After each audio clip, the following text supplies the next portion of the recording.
ನಮಸ್ಕಾರ. ಜಿ ಸಂವಾದಕ್ಕೆ ಸ್ವಾಗತ. ಆಳಂದದ ಮಶಾಕ್ ದರ್ಗಾ ಗಲಭೆ ಪ್ರಕರಣ ಸೇರಿದ ಹಾಗೆ 52 ಪ್ರಕರಣಗಳನ್ನು ಹಿಂಪಡೆದುಕೊಳ್ಳುವ ಸರ್ಕಾರದ ಪ್ರಯತ್ನಕ್ಕೆ ಹೈಕೋರ್ಟ್ ಬ್ರೇಕ್ ಹಾಕಿದೆ. ಈ ಒಂದು ಬೆಳವಣಿಗೆ ಕೂಡ ರಾಜಕೀಯ ರೂಪವನ್ನು ಪಡೆದುಕೊಂಡಿದೆ. ಹೌದು, ಬಿಜೆಪಿ ನ್ಯಾಯಕ್ಕೆ ಸಂದ ಜಯ ಅಂತ ಇದನ್ನು ಉಲ್ಲೇಖ ಮಾಡ್ತಾ ಇದೆ.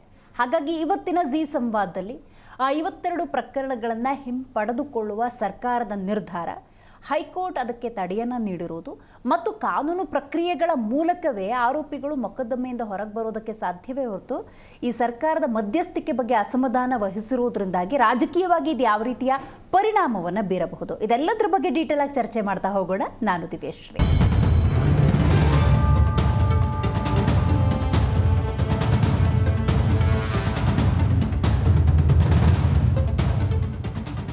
ಅಫ್ಕೋರ್ಸ್ ಇದು ಸರ್ಕಾರಕ್ಕೆ ಶಾಕ್ ಅಂತ ಹೇಳಿದ್ರೆ ತಪ್ಪಾಗುವುದಿಲ್ಲ. ಅಂದಾಜು 52 ಪ್ರಕರಣಗಳು ಸಂಚಲನವನ್ನು ಹುಟ್ಟುಹಾಕಿದ್ದಂತಹ ಪ್ರಕರಣಗಳು. ಈ ಪ್ರಕರಣಗಳನ್ನು ಹಿಂಪಡೆದುಕೊಳ್ಳುವಂಥ ನಿಟ್ಟಿನಲ್ಲಿ ಸರ್ಕಾರ ಒಂದು ನಿರ್ಧಾರಕ್ಕೂ ಕೂಡ ಬಂದಿತ್ತು. ಸಂಪುಟ ಸಭೆಯಲ್ಲಿ ತೆಗೆದುಕೊಂಡಂತಹ ನಿರ್ಧಾರ ಇದು. ಅವತ್ತ ಸಂದರ್ಭದಲ್ಲಿ ಆ ನಿರ್ಧಾರವೂ ಕೂಡ ರಾಜಕೀಯವಾಗಿ ಸದ್ದುಗದ್ದಲವನ್ನು ಹೆಚ್ಚು ಮಾಡಿತ್ತು. ಬಿಜೆಪಿ ಇದನ್ನು ಟೀಕೆ ಮಾಡಿತ್ತು. ಇಷ್ಟೆಲ್ಲ ಬೆಳವಣಿಗೆಗಳ ನಡುವೆ ನೀವು ಗಮನಿಸಬಹುದು ಆದಂತಹ ಪ್ರಮುಖ ವಿಚಾರ ಅಂತ ಹೇಳಿದ್ರೆ ಇವತ್ತು ನ್ಯಾಯಾಲಯ ಕೊಟ್ಟಿರುವಂಥ ಒಂದು ಪ್ರಮುಖ ಆದೇಶ ಅಂತ ಹೇಳಿದ್ರೆ ತಪ್ಪಾಗೋದಿಲ್ಲ. ಆಳಂದ ಗಲಭೆ ಅಂದರೆ ಮಶಾಕ್ ದರ್ಗಾ ಗಲಭೆ ಸೇರಿದ ಹಾಗೆ 52 ಕೇಸ್ನ ರದ್ದು ವಿಚಾರಕ್ಕೆ ಸಂಬಂಧಪಟ್ಟಂತೆ 52 ಕ್ರಿಮಿನಲ್ ಕೇಸ್ ಹಿಂಪಡೆದ ಸರ್ಕಾರಕ್ಕೆ ನ್ಯಾಯಾಲಯ ಕೊಟ್ಟಿರುವಂಥ ಶಾಕ್ ಇದು. ಸರ್ಕಾರದ ವಾಪಸ್ ನಿರ್ಧಾರಕ್ಕೆ ಹೈಕೋರ್ಟ್ ತಡೆ ಹಿಡಿದಿದೆ. ಹೌದು, ಬಹಳ ಮುಖ್ಯವಾಗಿ ನೀವು ಗಮನಿಸಬಹುದು ಆಳಂದ ಗಲಭೆಗೆ ಸೇರಿದ ಹಾಗೆ ಇನ್ನು ಹಲವು ಪ್ರಕರಣಗಳು. ಈ ಹಲವು ಪ್ರಕರಣಗಳಿಗೆ ಸರ್ಕಾರ ಕಾನೂನು ಪ್ರಕ್ರಿಯೆಗೆ ಒಳಪಡಲೇಬೇಕು ಅನ್ನುವಂತಹ ನಿಯಮಗಳ ಪಾಲನೆ ಆಗಬೇಕು ಅಂತ ಚಾಟಿ ಬೀಸಿದ ಹಾಗೆ ಕಾಣ್ತಾ ಇದೆ. ಯಾಕಂದರೆ ನ್ಯಾಯಾಲಯದ ಆದೇಶ ಇದು.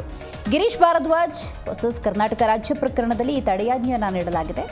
ಅಪರಾಧ ಪ್ರಕ್ರಿಯೆ ಸಂಹಿತೆ CRPC ಸೆಕ್ಷನ್ 321 ರಾಜ್ಯ ಸರ್ಕಾರ ಅನ್ವಯಿಸುವುದರಲ್ಲಿ ಲೋಪವಿದೆ ಅಂತ ಹೇಳಿ ಹೈಕೋರ್ಟ್ ತನ್ನ ಪ್ರಾಥಮಿಕ ಅವಲೋಕನದಲ್ಲಿ ಅಭಿಪ್ರಾಯವನ್ನು ಪಟ್ಟಿರುವುದು. ಜೊತೆಗೆ ಇಲ್ಲಿ ಗಮನಿಸಬೇಕಾದ ಒಂದು ಅಂಶ ಅಂತ ಹೇಳಿದ್ರೆ ಇವೆಲ್ಲವೂ ಕೂಡ ಪ್ರಕರಣಗಳು, ಕ್ರಿಮಿನಲ್ ಪ್ರಕರಣಗಳು ಮತ್ತು ಕೋಮು ಸೌಹಾರ್ದವನ್ನು ಹದಗೆಡುವಂತಹ ಕೆಲವೊಂದು ಪ್ರಕರಣಗಳು ಇರುವುದರಿಂದಾಗಿ ಸಂಪುಟ ಸಭೆಯಲ್ಲಿ ಏಕದಮ್ ಕೆಲವೊಂದು ನಿರ್ಧಾರಗಳನ್ನು ತಗೊಂಡ್ರೆ ಅದನ್ನು ಹೈಕೋರ್ಟ್ ಗಮನಿಸುತ್ತೆ ಅನ್ನೋದನ್ನು ನಾವಿಲ್ಲಿ ನೆನಪು ಮಾಡಿಕೊಳ್ಬೇಕಾಗತ್ತೆ. ಯಾರೇ ಅರ್ಜಿಯನ್ನು ಹಾಕಿರಬಹುದು, ಆದರೆ ಹೈಕೋರ್ಟ್ ಸಕಾಲಕ್ಕೆ ಸರಿಯಾದಂತಹ ನ್ಯಾಯವನ್ನು ಕೊಡುತ್ತೆ ಅನ್ನೋದಕ್ಕೆ ಇದೊಂದು ಸ್ಪಷ್ಟ ನಿದರ್ಶನ ಅಂತ ಹೇಳಿದ್ರೆ ತಪ್ಪಾಗುವುದಿಲ್ಲ. ಇದಕ್ಕೆ ಸಂಬಂಧಪಟ್ಟಂತೆ ಆರ್ ಅಶೋಕ್ ಮಾತಾಡಿದ್ದಾರೆ, ಬನ್ನಿ ಕೇಳೋಣ. ನೋವಿನ ಸಂದರ್ಭದಲ್ಲಿ ನಾನು ರಿಯಾಕ್ಟ್ ಮಾಡಕ್ಕೂ ಇಷ್ಟಪಡಲ್ಲ, ಆದರೆ ಸರ್ಕಾರ ಮಾಡದಂತ ತಪ್ಪು. ಮುಸಲ್ಮಾನರಿಗೊಂದು ಕಾನೂನು, ಹಿಂದೂಗಳಿಗೊಂದು ಕಾನೂನು ಮಾಡಕ್ಕೆ ಹೊರಟಿದ್ಯಲ್ಲ, ಅವ್ರನ್ನ ರಕ್ಷಣೆ ಮಾಡುವಂತ ದೃಷ್ಟಿಯಿಂದ ಹಿಂದೆ KFD, ಪಾಪ್ಯುಲರ್ ಫ್ರಂಟ್ ಇವರೆಲ್ಲ ದೇಶ ದ್ರೋಹಿಗಳ ತರ ಕೆಲಸ ಮಾಡ್ತಾ ಇದ್ರು. ಹಿಂದೆ ಹಾಸನದಲ್ಲಿ ಅವ್ರ ಕೇಸೆಲ್ಲ ತೆಗೆದ್ರು. ಆಮೇಲೆ ಅವರು ಶುರು ಮಾಡಿದ್ರು, ಇಡೀ ದಂಧೆ ಮಾಡಕ್ಕೆ ಶುರು ಮಾಡಿದ್ರು. ಇವತ್ತು ಇದೂ ಅಷ್ಟೇ, ಅವ್ರ ಕೇಸನ್ನ ವಾಪಸ್ ತೆಗೆದು ಮತ್ತೆ ಅವರೆಲ್ಲ ಬೀದಿಗೆ ಬಂದ್ರು. ಮತ್ತೆ ಅವರ ಹಳೆ ಚಾಳಿಯನ್ನ ದೇಶ ವಿರೋಧಿ ಚಟುವಟಿಕೆ, ಪಾಕಿಸ್ತಾನ ಜಿಂದಾಬಾದ್ ಅನ್ನೋದು ಮಾಡುವಂತ ಪ್ರವೃತ್ತಿ. ನನ್ಗನ್ಸ್ತತೆ ಕೋರ್ಟ್ ಸ್ಟೇ ಕೊಟ್ಟಿರೋದ್ರಿಂದ ಸರ್ಕಾರಕ್ಕೆ ಒಂದ್ ರೀತಿ ಕಪ್ಪಾಳ ಮೋಕ್ಷ, ಪಕ್ಕದ ಮೇಲೆ ಹೊಡೆದಿದ್ದಾರೆ, ಕಪ್ಪಾಳ ಮೋಕ್ಷ ಇದೆ. ಇದಾದ್ರೂ ಜ್ಞಾನ ಇಟ್ಕೊಂಡು ಇನ್ಮೇಲೆ ಈ ತರ ಓಟ್ಗೋಸ್ಕರ ಮುಸ್ಲಿಮರನ್ನ ಓಲೈಕೆ ಮಾಡ್ಕೊಳ್ಳುವಂಥದ್ದು ಸರಿಯಲ್ಲ ಅನ್ನೋದು ಈ ಸರ್ಕಾರಕ್ಕೆ ಇನ್ನೂ ಅರ್ಥ ಆಗಿಲ್ಲ. ಅರ್ಥ ಆಗ್ಬೇಕು. ಬರೀ ದೇವಸ್ಥಾನಗಳು ಸುತ್ತಬಿಟ್ಟು ನಾಮ ಹಾಕೊಂಡು ವಿಭೂತಿ ಹಾಕೊಂಡು ನಾನು ಹಿಂದೂ ಅಂತ ಹೇಳಿದ್ರೆ ಯಾರು ನಂಬೋ ಸ್ಟೇಜ್ ಅಲ್ಲಿ ಯಾರು ಇಲ್ಲ. ನಿಜವಾಗ ನೀನ್ ಏನಾನ ಇದ್ದಿದ್ರೆ ಆ ಕೇಸಲ್ಲಿ ಯಾರು ದೇಶ ವಿರೋಧಿ ಚಟುವಟಿಕೆ ಮಾಡ್ತಾ ಇದಾರೆ ಅಂತ ಮೇಲೆ ಯಾಕೆ ವಾಪಸ್ ತಗೊಂತೀರ ಕೇಸ್ಗಳನ್ನ?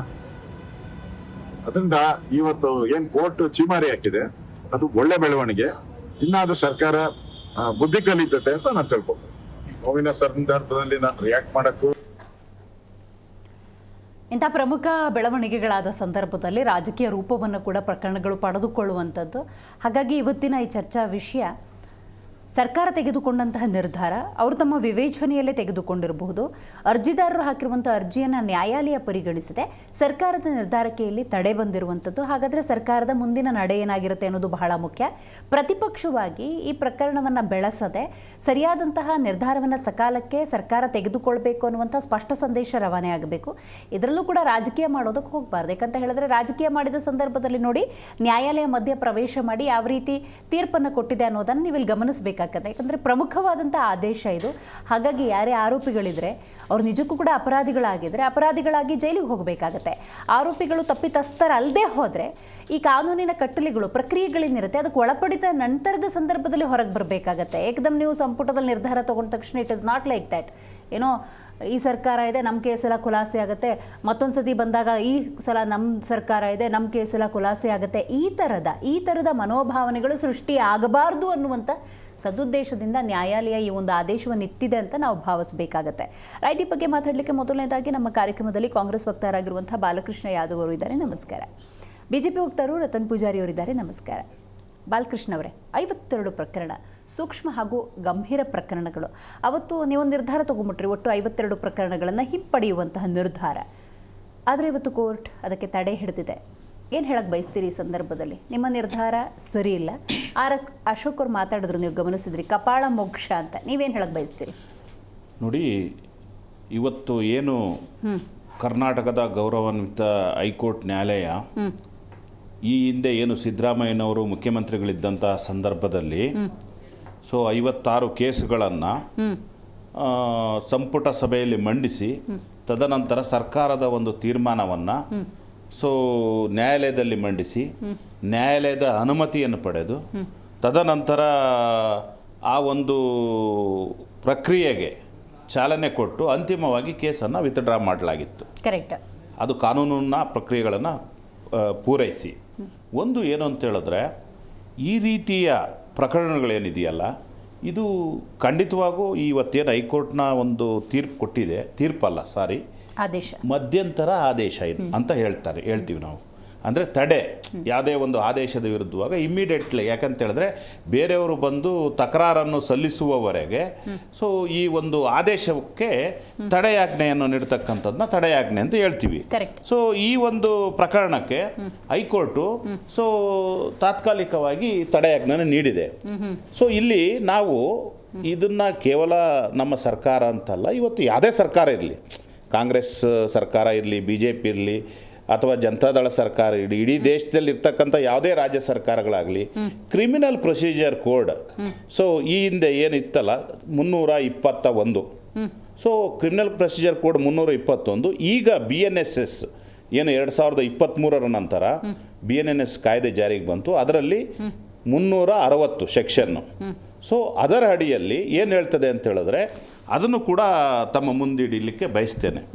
ಯಾವುದೇ ಒಂದು ರಾಜ್ಯ ಸರ್ಕಾರ ಕ್ರಿಮಿನಲ್ ಪ್ರಕ್ರಿಯೆ ನಡೆಯುವಂಥ ಸಂದರ್ಭದಲ್ಲಿ ನ್ಯಾಯಾಲಯ ಬಿಫೋರ್ ಚಾರ್ಜ್ ಏನು ಚಾರ್ಜ್ ಆಗಿರಬಾರ್ದು, ಅದ್ರ ಒಳಗಡೆ ಚಾರ್ಜ್ ಮಾಡೋದಕ್ಕಿಂತ ಮುನ್ನ ಕೇಸುಗಳನ್ನು, ಆ ಪ್ರಕರಣಗಳು ಯಾವುದಾದ್ರೂ ಇದ್ದರೆ, ಯಾವುದೇ ವ್ಯಕ್ತಿಯ ವಿರುದ್ಧವಾಗಿ, ಸಂಘಟನೆ ವಿರುದ್ಧವಾಗಿ, ಯಾರ ವಿರುದ್ಧವಾಗಿ ಆಗಲಿ ಕ್ರಿಮಿನಲ್ ಪ್ರಕರಣಗಳನ್ನು ಹಿಂಪಡೀಲಿಕ್ಕೆ ರಾಜ್ಯ ಸರ್ಕಾರಕ್ಕೆ ಅವಕಾಶ ಇದೆ. ಆದರೆ ಏನಂತ ಹೇಳಿದ್ರೆ ವಿತ್ ಕೋರ್ಟ್ ಪರ್ಮಿಷನ್ನು ಕೂಡ ಇದೆ. ಇಲ್ಲಿ ಈ ನನ್ನ ಪ್ರಕರಣದಲ್ಲೂ ಕೂಡ ನಾವು ಯಥಾವತ್ತಾಗಿ ಏನು ಕ್ರಿಮಿನಲ್ ಪ್ರೊಸೀಜರ್ ಕೋಡ್ ಏನು BNSS ಆಕ್ಟ್ ಇದೆ, ಆ ಆಕ್ಟನ್ನು ನಾವು ಫಾಲೋ ಮಾಡಿ ಸಂಪುಟದಲ್ಲಿ ಮಂಡಿಸಿ ಅದನ್ನು ನ್ಯಾಯಾಲಯದಲ್ಲಿ ಏನು ಪಬ್ಲಿಕ್ ಪ್ರಾಸಿಕ್ಯೂಟರ್ ಇದ್ರು, ಅವ್ರ ಪ್ರಾಸಿಕ್ಯೂಟ್ರೇ ಅವ್ರ ಮುಖೇನನೇ ನ್ಯಾಯಾಲಯದ ಮುಂದೆ ಸಲ್ಲಿಸ್ತಕ್ಕಂಥದ್ದು. ಅದಕ್ಕೆ ನ್ಯಾಯಾಲಯನೂ ಕೂಡ, ಕೆಳ ನ್ಯಾಯಾಲಯ ಅದನ್ನು ಪರಿಶೀಲಿಸಿ ಒಂದು ಅನುಮತಿಯನ್ನು ಕೊಟ್ಟಿದೆ. ಹಾಗಾಗಿ ಈ ಕೇಸನ್ನು ವಿತ್ಡ್ರಾ ಮಾಡಿರ್ತಕ್ಕಂಥದ್ದು. ಇದು ಈಗ ಹೈಕೋರ್ಟ್ನಲ್ಲಿ ಬಂದಿದೆ. ಈಗ ಸನ್ಮಾನ್ಯ ಅಶೋಕ್ ಅವರ ಒಂದು ಹೇಳಿಕೆಯನ್ನು ನಾನು ಗಮನಿಸಿದೆ. ತಾವು ಹೇಳಿದ ರೀತಿ ಕಪಾಳ ಮೋಕ್ಷ ನೋಡಿ, ಇದು ಯಾವ ಕಪಾಳ ಮೋಕ್ಷ ಇನ್ನೊಂದಲ್ಲ, ಇದು ಒಂದು ಕಾನೂನು ಪ್ರಕ್ರಿಯೆಯಲ್ಲಿ ಒಂದು ಆದೇಶಕ್ಕೆ ತಡೆ ನೀಡ್ತಕ್ಕಂಥದ್ದು.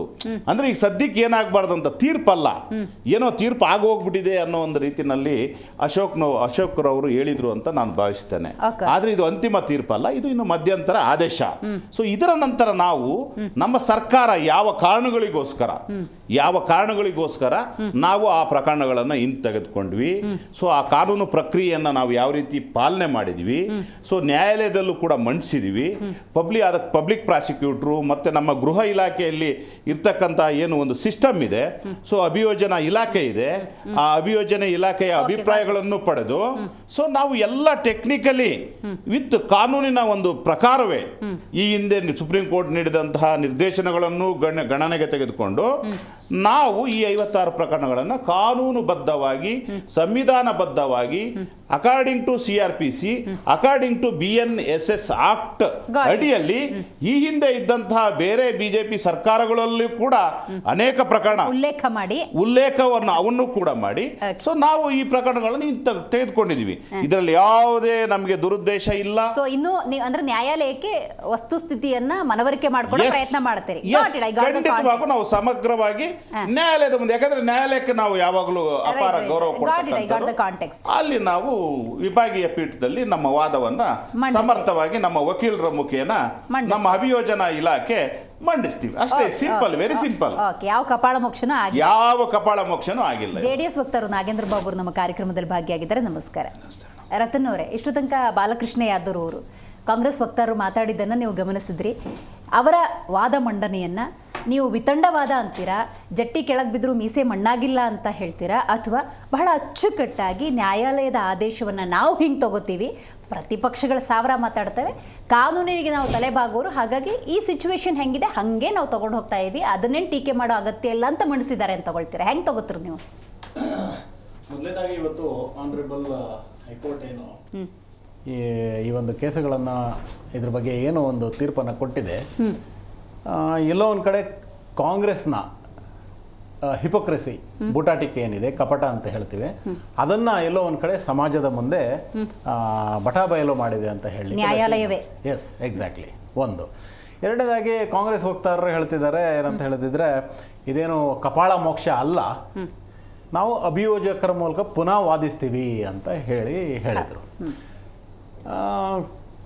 ನಾನು ಪರ್ಸ್ನಲಾಗಿ ವಕ್ತಾರರಿಗೆ ಹೇಳ್ತಾ ಇರೋದಲ್ಲ, ಕಾಂಗ್ರೆಸ್ ಪಕ್ಷಕ್ಕೆ ಹೇಳ್ತಿರುವಂಥದ್ದು. ಈ ಕಾಂಗ್ರೆಸ್ ಪಕ್ಷ ಇತಿಹಾಸದಲ್ಲಿ ಈ ಥರದ ಕೆಲಸವನ್ನ ಮಾಡಿ ಕಪಾಳ ಮೋಕ್ಷ ಕೋರ್ಟಿಂದ ಮಾಡ್ಕೊಂಡು ಅದನ್ನು ಒರೆಸ್ಕೊಂಡು ಪುನಃ ಕಪಾಳ ಮೋಕ್ಷ ಮಾಡ್ಕೊಂಡು ಅವ್ರಿಗೆ ಅದೊಂಥರ ಅಭ್ಯಾಸ, ಹ್ಯಾಬಿಟ್ ಆಗಿಬಿಟ್ಟಿದೆ. ಅದರಿಂದಾಗಿ ಇನ್ನೆಷ್ಟೇ ಕೋರ್ಟ್ ಕಪಾಳ ಮೋಕ್ಷ ಮಾಡಲಿ ಈ ಥರದ ತುಷ್ಟೀಕರಣದಲ್ಲಿ ಅವ್ರಿಗದು ಕಪಾಳ ಮೋಕ್ಷ ಅನ್ಸೋದೇ ಇಲ್ಲ, ಅದು ಅವರಿಗೆ ಒಂದು ಫೀಲೂ ಆಗಲ್ಲ.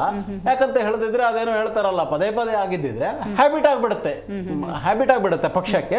ಅದರಿಂದಾಗಿ ಅವ್ರಿಗೆ ಕಪಾಳ ಮೋಕ್ಷ ಅನ್ಸೋದೂ ಇಲ್ಲ. ಆನಂತರ ಅವರು ಇದನ್ನ ಈ ಒಂದು ತುಷ್ಟೀಕರಣವನ್ನ ಅವರು ಅದನ್ನ ಪುನಃ ಕಂಟಿನ್ಯೂ ಮಾಡ್ಕೊಂಡು ಹೋಗ್ತಾರೆ. ಅದರಲ್ಲೇನು ಸಂಶಯ ಬೇಡ ಅನ್ನುವಂಥದ್ದನ್ನು ಹೇಳಲಿಕ್ಕೆ ಬಯಸ್ತೀರಿ.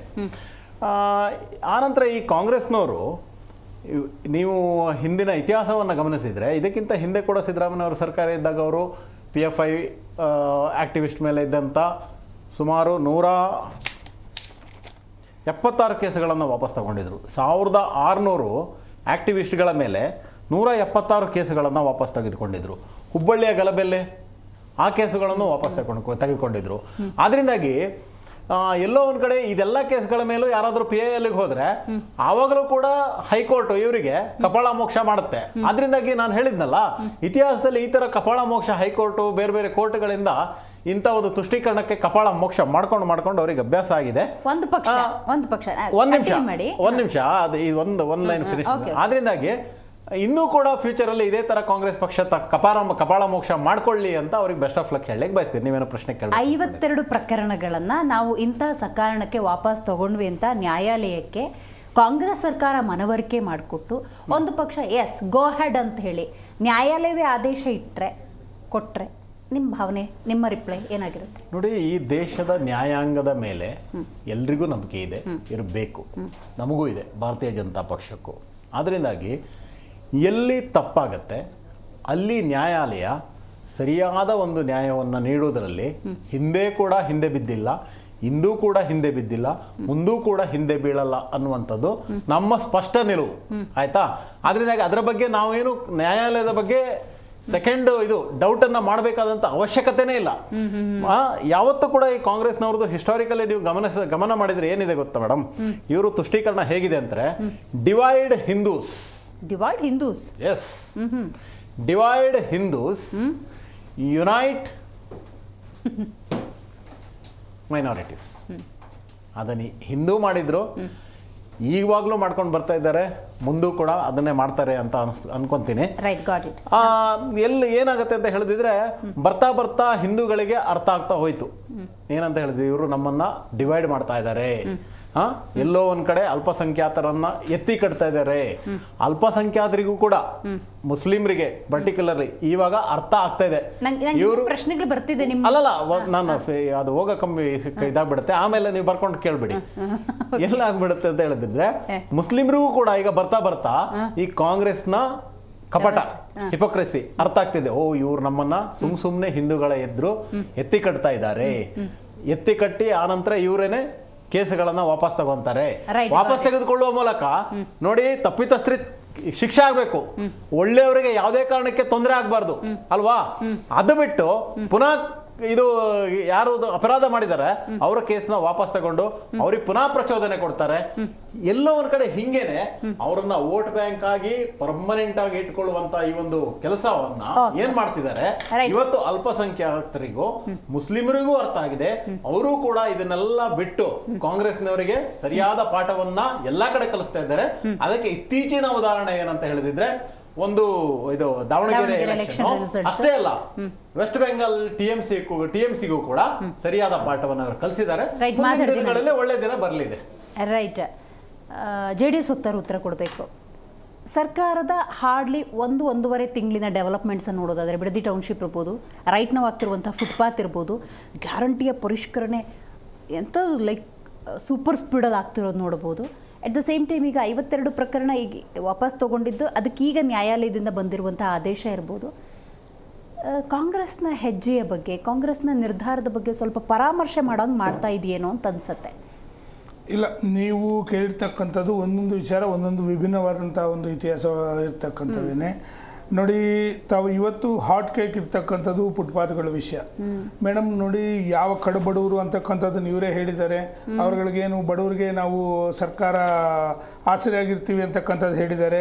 ಅಷ್ಟು ವರ್ಷಗಳಿಂದ ಇವತ್ತು ನೆನ್ನೆ ಅಲ್ಲಿ ಮನೆಗಳು ಕೆಡುತ್ತಾ ಇದ್ರು, ಅಂಗಡಿಗಳು ಕೆಡುತ್ತಾ ಇದ್ರೆ ಫುಟ್ಪಾತಲ್ಲಿ, ಅಲ್ಲಿರ್ತಕ್ಕಂಥದ್ದು ಸ್ಪಷ್ಟವಾಗಿ ಹೇಳ್ತಾರೆ, ನಮ್ಮ ಸಾಹೇಬ್ರೆ ನಮಗೆ ಹಾಕ್ಸ್ಕೊಟ್ಟಿದ್ದು ಅಂತೇಳಿ. ಯಾರವ್ರ ಸಾಹೇಬ್ರು ಅಂದ್ರೆ ಸ್ಥಳೀಯ MLA, ಕಾಂಗ್ರೆಸ್ MLAಗಳ ಹೆಸರು ಹೇಳ್ತಾ ಇದ್ದಾರೆ. ಮಾಡೋದು ಇವರೇ, ಅದನ್ನು ಡೆಮಾಲಿಷನ್ ಮಾಡಿಸೋದು ಇವರೇ, ಅನುಮತಿ ಕೊಡೋದು ಇವರೇ ಇಲ್ಲಿಗಲ್ ಆಗಿ. ಈ ರೀತಿ ಇವರ ದ್ವಂದ್ವ ನಿಲುವು ನಾನು ಪದೇ ಪದೇ ಹೇಳಿದ್ದೀನಿ. ಇವರು ಡಬಲ್ ಸ್ಟ್ಯಾಂಡ್ ಯಾವತ್ತೂ ಕೂಡ ಹಾಗೆ ಇರುತ್ತೆ ಅಂತ ಹೇಳಿ. ಎರಡನೇದು, ನೀವು ಯಾವೊಂದು ನಮ್ಮ ಬಿಡದಿ ವಿಚಾರ ಕೇಳಿದ್ರಿ. ಬಿಡದಿ ವಿಚಾರದಲ್ಲಿ ಇವರು ರಾಷ್ಟ್ರೀಯ ಅಧ್ಯಕ್ಷರನ್ನೇ ಹೇಳಿದ್ದಾರೆ ಅಂತ ಪದೇ ಪದೇ ನಾನು ಹೇಳ್ತಾ ಇದ್ದೀನಿ. ಸನ್ಮಾನ್ ಮಲ್ಲಿಕಾರ್ಜುನ್ ಖರ್ಗೆ ಅವರೇನೆ ಅವ್ರ ಸ್ಟೇಟ್ಮೆಂಟ್ ಅಲ್ಲಿ ಇದೆ, ಯಾವುದೇ ಕಾರಣಕ್ಕೂ ಇದನ್ನ ಮಾಡಕೂಡ್ದು, ಫಲವತ್ತ ಅಂತ ಭೂಮಿ ಎಲ್ಲ ಇದಾಗುತ್ತೆ, ಕಾಂಕ್ರೀಟ್ ನಾಡಾಗುತ್ತೆ.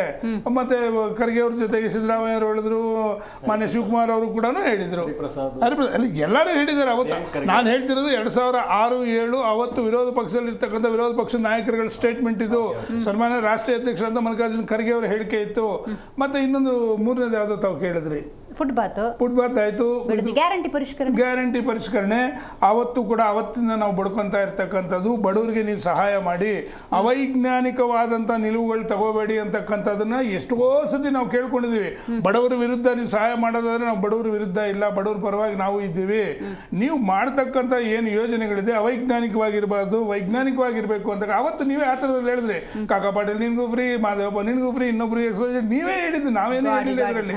ಆದರೂ ಕೂಡ ಮಾಡ್ಕೊಂಡಿರ್ತಕ್ಕಂಥದ್ದು ಅನೇಕ ಇದು ಮೊದಲೇ ನಾವು ಎಚ್ಚೆತ್ಕೊಟ್ವಿ, ನೀವು ಎಚ್ಚೆತ್ಕೊಳ್ಳೆ.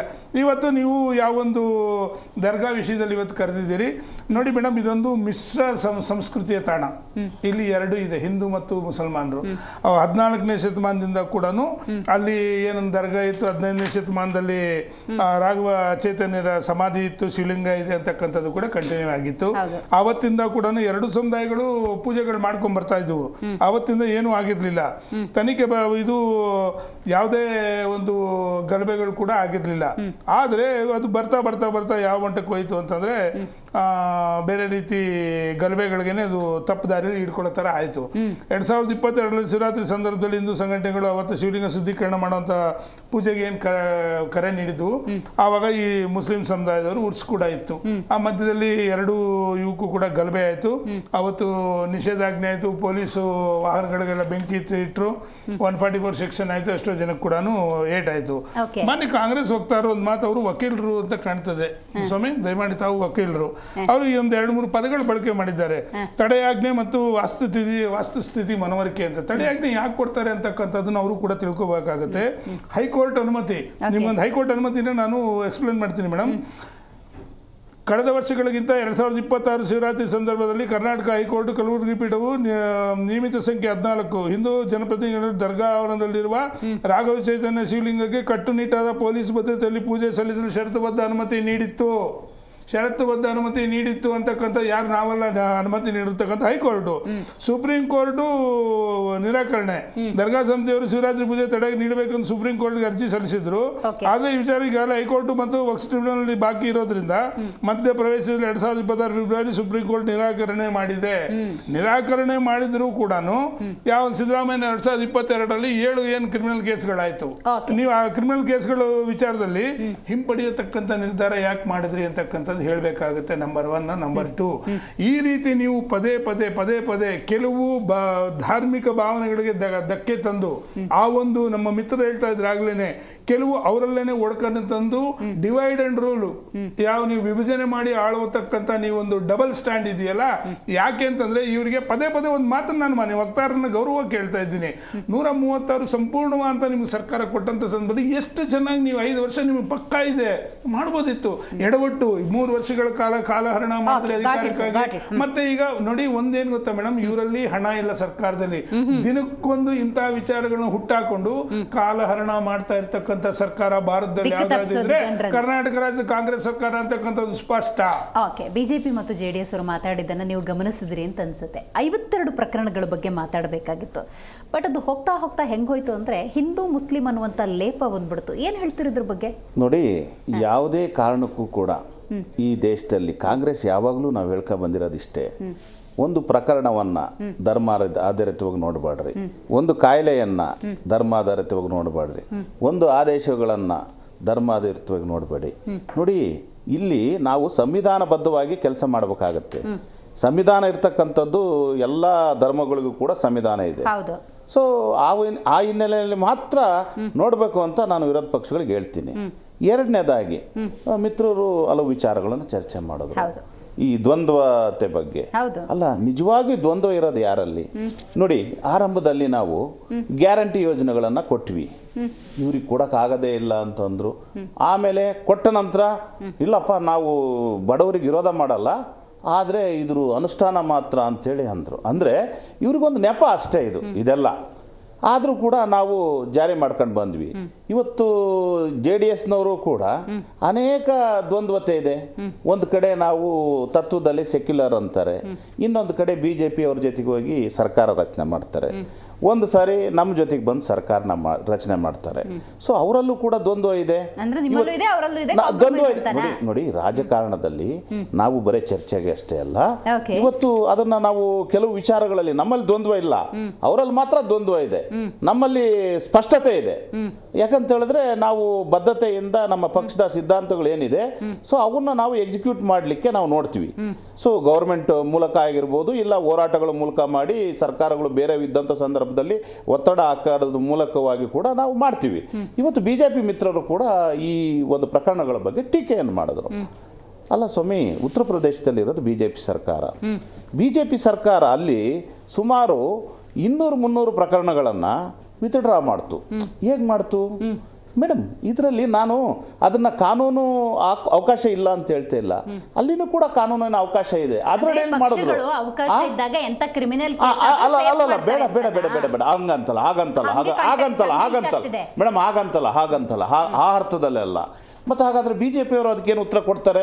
ಅಲ್ಲಿ ಉತ್ತರ ಪ್ರದೇಶದಲ್ಲಿ ಸುಮಾರು 260 ಮಾಡಿದ್ರು, ಸರ್, ಅವ್ರು ಹಂಗೆ ಮಧ್ಯಪ್ರದೇಶದಲ್ಲಿ ಮಾಡ್ಲಿ. ಅವ್ರು 200 100 ಮಾಡಿದ್ರು. ಹಾಗಾದ್ರೆ ಕಾಂಗ್ರೆಸ್ನವ್ರ ಸ್ಟ್ಯಾಂಡ್ ಹೆಂಗಿರ್ಬೇಕು ಗೊತ್ತಾ? ಸರ್ವ ಜನಾಂಗದ ಶಾಂತಿಯ ತೋಟ ಅಂದಿದ್ರಲ್ಲ ನೀವೇನ್ ಮಾಡ್ಬೇಕಿತ್ತು ಗೊತ್ತಾ?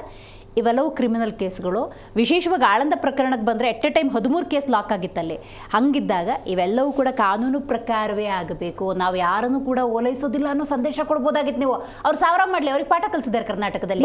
ನಿಮಗೆ ಕಲಿಸ್ಬೇಕಾ ಕರ್ನಾಟಕದಲ್ಲಿ? ಅಲ್ಲ, ಹಾಗಲ್ಲ. ಇಲ್ಲಿ ಕಾನೂನು ವಿರುದ್ಧವಾಗಿ ಮಾಡಿದೀವಿ ಅಂತ ಯಾರು ಹೇಳ್ತಿದ್ದಾರೆ ಮೇಡಮ್? ನಾವು ಕೂಡ ಅಲ್ಲ, ಇವತ್ತು ಇದು ಏನು ಹೈಕೋರ್ಟ್ನಲ್ಲಿ ಪ್ರಶ್ನೆ ಇದೆ, ಮ್ಯಾಜಿಸ್ಟ್ರೇಟ್ ಕೋರ್ಟ್ ಅಲ್ಲೂ ಕೂಡ ವಿಚಾರಣೆ ನಡೀತದೆ. ವಿಚಾರಣೆ ನಡೆದಾಗ ಅಲ್ಲಿ ಪ್ರಾಸಿಕ್ಯೂಟರ್ ಇರ್ತಾರೆ, ನ್ಯಾಯಾಧೀಶರು ಅಲ್ಲಿ ವಿತ್ಡ್ರಾ ಹಾಕಿರ್ತಕ್ಕಂಥದ್ದು ಆ ಆದೇಶದ ಮೇಲೆ ಇಲ್ಲಿಗಲ್ ಹೇಗಾಗುತ್ತೆ? ಯಾರ ಮುಂದೆ ಹಾಕಿದೀವಿ ನಾವು? ಸರ್ ಅರ್ಥ ಮಾಡ್ಕೊಳ್ಳಿ, ಹೈಕೋರ್ಟಿಗೆ ಅಪೀಲ್ ಬಂದಿದ್ದಾರೆ. ಆಳಂದದಲ್ಲಿ ಅವತ್ತೇನಾಯ್ತು ಅನ್ನೋದನ್ನ ವಿಶೇಷವಾಗಿ ನಾನು ಉಲ್ಲೇಖ ಮಾಡಬೇಕಾಗಿಲ್ಲ. ಅವತ್ತು ಹಂಗಾದ್ರೆ it is a normal case ಅಂತ ಕೇಸ್ ಹಾಕ್ಬಿಡ್ಬೋದಾಗಿತ್ತಲ್ಲ, ಯಾಕದು ಕ್ರಿಮಿನಲ್ ಆಯ್ತು? ಮೇಡಮ್ ಅಂದ ಮೇಲೆ ಕಾಂಗ್ರೆಸ್ನ ಸ್ಟ್ಯಾಂಡ್ ಇರ್ಬೋದು, BJP ಇರ್ಬೋದು, JDS ಹೆಂಗಿರಬೇಕು ಅಂತ ಹೇಳಿದ್ರೆ, ಏನೋ ಕಾನೂನಾತ್ಮಕವಾಗಿ ಸಂವಿಧಾನವಾಗಿ ಅವಕಾಶ ಇದೆ ಅಂದ ತಕ್ಷಣ ಏನೋ ನಮ್ಮ ಹಿಂಬಾಲಕರನ್ನ ರಕ್ಷಣೆ ಮಾಡಬೇಕಾಗಿರೋ ಮನೋಭಾವ ಬರಬಾರ್ದು. ಯಾವುದೇ ಆದರೂ ಕೂಡ ಸಂವಿಧಾನಬದ್ಧವಾಗಿ ಕೋರ್ಟ್ಗೆ ಹೋಗಿ ಕೋರ್ಟ್ ಏನು ತೀರ್ಪು ಕೊಡುತ್ತೆ ಅದು ಫೈನಲ್ ಅನ್ಬೇಕು ನೀವು. ಎಸ್ ನಾವು ಅದೇ ನೋಡಿ ಮೇಡಮ್, ಅದರಲ್ಲಿ ಏನಿದೆ, CRPCನಲ್ಲಿ ಕೆಲವೊಂದು ಸಾರ್ವಜನಿಕ ಹಿತಾಸಕ್ತಿಗಳಿದ್ದಂಥ ಸಂದರ್ಭದಲ್ಲಿ ಕೆಲವು ಅಂದರೆ ಸುಳ್ಳು ಮೊಕದ್ದಮೆಗಳನ್ನು ಹಾಕಿದಂಥ ಸಂದರ್ಭದಲ್ಲಿ ಸರ್ಕಾರ ಪರಿಶೀಲನೆ ಮಾಡಿ, ಅಭಿಯೋಜನೆ ಇಲಾಖೆ ತರೋಲಿ ಸ್ಟಡಿ ಮಾಡಿ ಲೀಗಲ್ ಒಪಿನಿಯನ್ ತಗೊಂಡು ನಾವು ನಾವು ಕೋರ್ಟ್ ಅಲ್ಲ ಒಂದ್ ನಿಮಿಷ ಸರ್ ದಯಮಾಡಿ ಅರ್ಥ ಮಾಡ್ಕೊಳ್ಳಿ. ಒಂದ್ ನಿಮಿಷ ಪ್ರಕರಣ ಆದ ತಕ್ಷಣ ನ್ಯಾಯಾಲಯಕ್ಕೆ FIR ಹೋಗ್ತದೆ. FIR ಆದ ನಂತರ ವಿಚಾರಣೆ ನಡೀತದೆ. ಸೊ ಆ ಹಂತದಲ್ಲಿ ಇರ್ತಕ್ಕಂಥ ಮೇಡಮ್ 360 ಪ್ರಕ್ರಿಯೆ ಇರ್ತಕ್ಕಂಥದ್ದೇ ಆ ಹಂತದಲ್ಲಿ ಸರ್ಕಾರಕ್ಕೆ ಡಿಸ್ಕ್ರಿಷನರಿ ಪವರ್ ಇದೆ. ಫಸ್ಟ್ ರಿಯಾಕ್ಷನ್ ಅಲ್ಲಿ ನೀವೇನಂದ್ರಿ ಗೊತ್ತಾ? ನನಗೆ ಶಾಕ್ ಆಯ್ತು ಆಕ್ಚುಲಿ. ಈಗ ನ್ಯಾಯಾಲಯದಿಂದ ಒಂದು ಆದೇಶ ಬಂದಾಗ ಹೈಕೋರ್ಟ್ನಿಂದ ಬಂದಿರುವಂಥ ಆದೇಶ ಇದು. ಹಾಗಾಗಿ ಆ ಆದೇಶದ ಪಾಲನೆ ಆಗುತ್ತೆ ಅಂತ ಹೇಳಿಲ್ಲ, ನೀವು ಮತ್ತೆ ಮನವರಿಕೆ ಮಾಡಕ್ ಹೋಗ್ತೀರಿ. ನಾವು ಆ ಕ್ರಿಮಿನಲ್ ಪಾಲನೆ ಮಾಡಲೇಬೇಕು. ನಾನು ಒಂದೇ ಮಾತು ಹೇಳಿದೆ, ಹೈಕೋರ್ಟ್ನ ಯಾವುದೇ ಆದೇಶಗಳಿಗೆ ನಮ್ಮ ಸರ್ಕಾರ ಬದ್ಧವಾಗಿದೆ, ಅವಕಾಶದಲ್ಲಿ ನಾವು ಅಬ್ಜೆಕ್ಷನ್ ತಕರಾರು ಹಾಕ್ಲಿಕ್ಕೂ ಅವಕಾಶ ಇದೆ. ನಾವು ಈಗೇನು ಅವರು ಕೊಟ್ಟಿರ್ತಕ್ಕಂಥ ಸ್ಟೇನ ನಾವು ನಿಮ್ಮ ಸ್ಟೇ ನಾವು ತಗೊಳ್ಳಲ್ಲ ಅಂತ ಹೇಳಲಿಕ್ಕಾಗತ್ತಾ? ಅದು ಕಾನೂನು ಬಾಹಿರ ಆಗ್ತದೆ, ಸಂವಿಧಾನ ವಿರೋಧ ಆಗ್ತದೆ. ನಾವು ಅದಕ್ಕೆ ಗೌರವ ಕೊಡ್ತೀವಿ. ಸರ್ಕಾರ ಏನು ಹೈಕೋರ್ಟ್ನ ಆದೇಶ ಇದೆ ಅದನ್ನು ಫಾಲೋ ಮಾಡ್ತೇವೆ.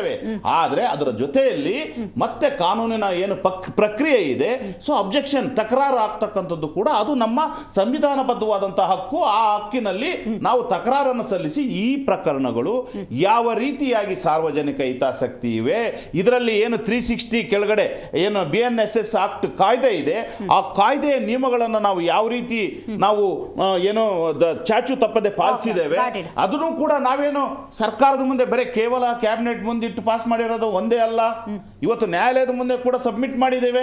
ಅದಕ್ಕೆ ತಕರಾರೆಲ್ಲ ನಡೆದಿದೆ, ವಾದ ನಡೆದಿದೆ, ಅಲ್ಲಿ ದಾಖಲಾಗಿದೆ, ಅಲ್ಲಿ ಹೇಳಿಕೆಗಳು. ಇಲ್ಲಿ ಹೈಕೋರ್ಟ್ನಲ್ಲಿ ಅದನ್ನು ಈ ಪ್ರಕ್ರಿಯೆಯನ್ನ ಒಂದು ಪರಿಶೀಲನೆ ನಡೆಸ್ತಕ್ಕಂಥ ನಾವು ಗೌರವ ಕೊಡ್ತೇವೆ. ಬಾಲಕೃಷ್ಣ ಅವರು ಹೇಳೋದು ಕಾನೂನಾತ್ಮಕವಾಗಿ ಎಲ್ಲ ಪ್ರಕ್ರಿಯೆ ಈಗೇನು ಆದೇಶ ಬಂದಿದೆ ಅದರ ಪಾಲನೆ ಕೂಡ ಆಗುತ್ತೆ ಅಂತ ಅದಕ್ಕೆ ಉತ್ತರ ಕೊಡಿ. ಅಟ್ ದ ಸೇಮ್ ಟೈಮ್ ನಿಮ್ಮ ವಿಶ್ಲೇಷಣೆಯಲ್ಲಿ ಆರಂಭದಲ್ಲಿ ನೀವು ಮಾತಾಡಬೇಕಾದ್ರೆ ನನಗೊಂದು ಪ್ರಶ್ನೆ ಬಂತು. 52 ಕೇಸ್ ಇದೆ, ಕನ್ನಡ ಪರ ಹೋರಾಟದಿದೆ, ರೈತರದ್ದಿದೆ. ನಿಮ್ಗೆ ಆಳಂದ ಮಶಾಕ್ ದರ್ಗಾನೇ ಜಾಸ್ತಿ ಕಾಣುತ್ತಲ್ಲ, ನೀವು ಹಿಂದೂ ಮುಸ್ಲಿಂ ಅನ್ನೋ ಲೇಪನ್ ಜಾಸ್ತಿ ಕೊಡ್ತಿದ್ದೀರಾ, ಅದು ಪ್ರವೋಕ್ ಆಗಲ್ವಾ, ಪ್ರಚೋದನೆಗೆ ಒಳಪಡಿಸಲ್ವಾ ಅದು? ರತನ್ ಅವರೇ ನೋಡಿ, ಕನ್ನಡ ಪರ ಹೋರಾಟಗಾರರು ಹೋರಾಡೋದು ಕನ್ನಡದ ನಾಡು ನುಡಿ ರಕ್ಷಣೆಗೋಸ್ಕರ. ರೈತರು ಹೋರಾಟ ಮಾಡೋದು ರೈತರಿಗೆ ಯಾವಾಗ ಅನ್ಯಾಯ ಆಗತ್ತೆ ಅಥವಾ ಅವರಿಗೆ ಬೀಜದ ಏನಾದರೂ ಕೊರತೆ ಆಗುತ್ತೋ, ಫರ್ಟಿಲೈಸರ್ ಕೊರತೆ ಆಗುತ್ತೋ, ಇದು ಬಿಟ್ಟರೆ ಅವರು ಯಾವುದೇ ಒಂದು ಸಮಾಜದ ಒಂದು ಸ್ವಾಸ್ಥ್ಯ ಕೆಡಿಸುವಂಥ ಕೆಲಸವನ್ನು ಯಾವುದೂ ಮಾಡಲ್ಲ. ಕಾನೂನು ಬಾಹಿರವಾದಂಥ ಕೆಲಸ ಏನೂ ಮಾಡಲ್ಲ.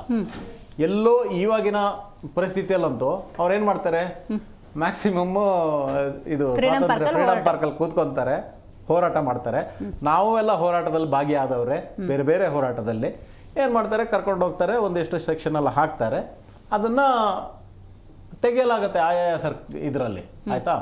ಆದರೆ ಎಲ್ಲೂ ಕೂಡ ಬೀದಿಗೆ ಬಂದು ದೊಡ್ಡ ದೊಡ್ಡ ಗುಂಪು ಕಟ್ಟಿಕೊಂಡು ಇದು ಲಾಂಗು ಮಚ್ಚು ಲಾಟಿ ಗೀಟಿ ಇಂಥದ್ದನ್ನೆಲ್ಲ ಹಿಡ್ಕೊಂಡು ಎಲ್ಲೂ ಕೂಡ ಅವರೆಲ್ಲ ಗಲಾಟೆ ಮಾಡಲ್ಲ ಅಲ್ವಾ. ಆದ್ರಿಂದಾಗಿ ಅಂಥ ಕೇಸುಗಳ ಬಗ್ಗೆ ನಮ್ದೇನೂ ತಕರಾರಿಲ್ಲ. ಆದರೆ ಎಲ್ಲೋ ಒಂದು ಕಡೆ ಹುಬ್ಬಳ್ಳಿ ಕೇಸ್ ನೋಡಿ, DJ ಹಳ್ಳಿ ಇದು KG ಹಳ್ಳಿ ಕೇಸ್ ನೋಡಿ, ಏನು ಇದು ಮನುಷ್ಯರ ಮೇಲೆ ಅಟ್ಯಾಕ್ ಮಾಡ್ತಾರೆ, ಪೊಲೀಸ್ ಸ್ಟೇಷನ್ ಅನ್ನು ಸುತ್ತಾರೆ. ಪೊಲೀಸ್ ಸ್ಟೇಷನ್ ಅವರೇ ಕಾನೂನನ್ನು ಇದು ಸೇವ್ ಮಾಡಬೇಕಾದವರು ಅವ್ರ ಮೇಲೆ ಆ ಒಂದು ಪೊಲೀಸ್ ಸ್ಟೇಷನಲ್ಲೇ ಸುಡಲಾಗುತ್ತೆ. ಅಂಥವ್ರ ಕೇಸನ್ನೆಲ್ಲ ನೀವು ತೆಗಿತೀರಂತ ಹೇಳಿದ್ರೆ ಇದನ್ನು ಒಪ್ಪಕ್ಕಾಗತ್ತಾ? ಅದ್ರ ಬಗ್ಗೆ ನಮ್ಮ ವಿರೋಧ ಇರುವಂಥದ್ದು. ಆಯ್ತಾ? ಇವಾಗ ನೋಡಿ, ಇಂಥ ನೀವು ಇವರು ಒಂದು ಹೇಳಿದ್ರು, ಇಲ್ಲ ನಾವು ಏನೋ ಒಂದು ಮಾತು ಹೇಳಿದ್ರಪ್ಪ, ಇವಾಗ ಕೋರ್ಟ್ ಬಗ್ಗೆ ಗೌರವ ಇದೆ ನಾವು ಅಂತ ಹೇಳಿದ್ರು. ನೀವು ಕೋರ್ಟ್ ಮೇಲೆ ಗೌರವ ಇದ್ದಿದ್ರೆ ನೀವು ಮೊದಲೇ ಯಾಕೆ ತೆಗಿಬೇಕಾಗಿತ್ತು? ಆಲ್ರೆಡಿ ಪೊಲೀಸರು ಕೇಸ್ ಹಾಕಿದ್ದಾರೆ, ಆ ಕೇಸು ಕೋರ್ಟಲ್ಲಿ ವಿಚಾರಣೆ ಆಗುತ್ತೆ. ಅಲ್ಲಿ ಅವರು ತಪ್ಪಿತಸ್ಥರ ಅಲ್ಲ ಅಂದ್ರೆ ಕೋರ್ಟೇ ಎಕ್ಸಾನರೇಟ್ ಮಾಡುತ್ತೆ. ತೀರ್ಮಾನ ಮಾಡೋದು ಅದು ಎಕ್ಸಾಕ್ಟ್ಲಿ ಅದೇ ಹೇಳ್ತಾ ಇರೋದು, ಕೋರ್ಟೇ ಎಕ್ಸಾನರೇಟ್ ಮಾಡುತ್ತೆ. ಅಲ್ಲಲ್ಲ, ನೀವ್ ಯಾಕೆ ವಿತ್ಡ್ರಾ ಮಾಡ್ಬೇಕಾಗಿತ್ತು? ಕೇಸನ್ನ ಸಂಪುಟದಲ್ಲಿ ಯಾಕೆ ತಗೊಂಡ್ರಿ? ನೀವ್ ಯಾಕೆ ವಾಪಸ್ ಪ್ರಾವಿಷನ್ ಇದೆ ಅದನ್ನೇ ನಾವ್ ಹೇಳ್ತಾ ಇರೋದು. ಪ್ರಾವಿಷನ್ ಇದೆ ಅಂತ ತೆಗಿತೀರಾ? ಇವ್ರು ಹೇಳ್ತಾರಲ್ಲ ಬಿಜೆಪಿ ಅವರು, ಯಡಿಯೂರಪ್ಪನವ್ರ ಸರ್ಕಾರದಲ್ಲಿ ಸುಮಾರು 100 ABP ಎಗನೆಸ್ಟ್ ಕೇಸ್ಗಳು ವಾಪಸ್ ತಗೊಂಡು ABP ಏನ್ ಮಾಡ್ತಾರೆ? ಇವತ್ತು ನಿಮ್ಮ ತೆಗಿತಾರೆ ಕೂಡ RSS, ABVP, ಬಜರಂಗ ದಳ ಎಲ್ಲ ಕಾರ್ಯಕರ್ತಗಳ ಮೇಲೆ ಹಾಕಿದಂತ ತಗೊಳ್ರು. ನಾನು ನೋಡಿ ಬಿಜೆಪಿ ಅವರೆಲ್ಲ ಬರೇ ಹೋರಾಟಗಾರರು ಇವ್ರು ಮಾಡ್ತಾರೆ. ಎಲ್ಲಾದ್ರೂ ರೋಡಲ್ಲಿ ಕನ್ನಡ ಹೋರಾಟ ಮಾಡಿ ರೈತರು ಇವರೆಲ್ಲ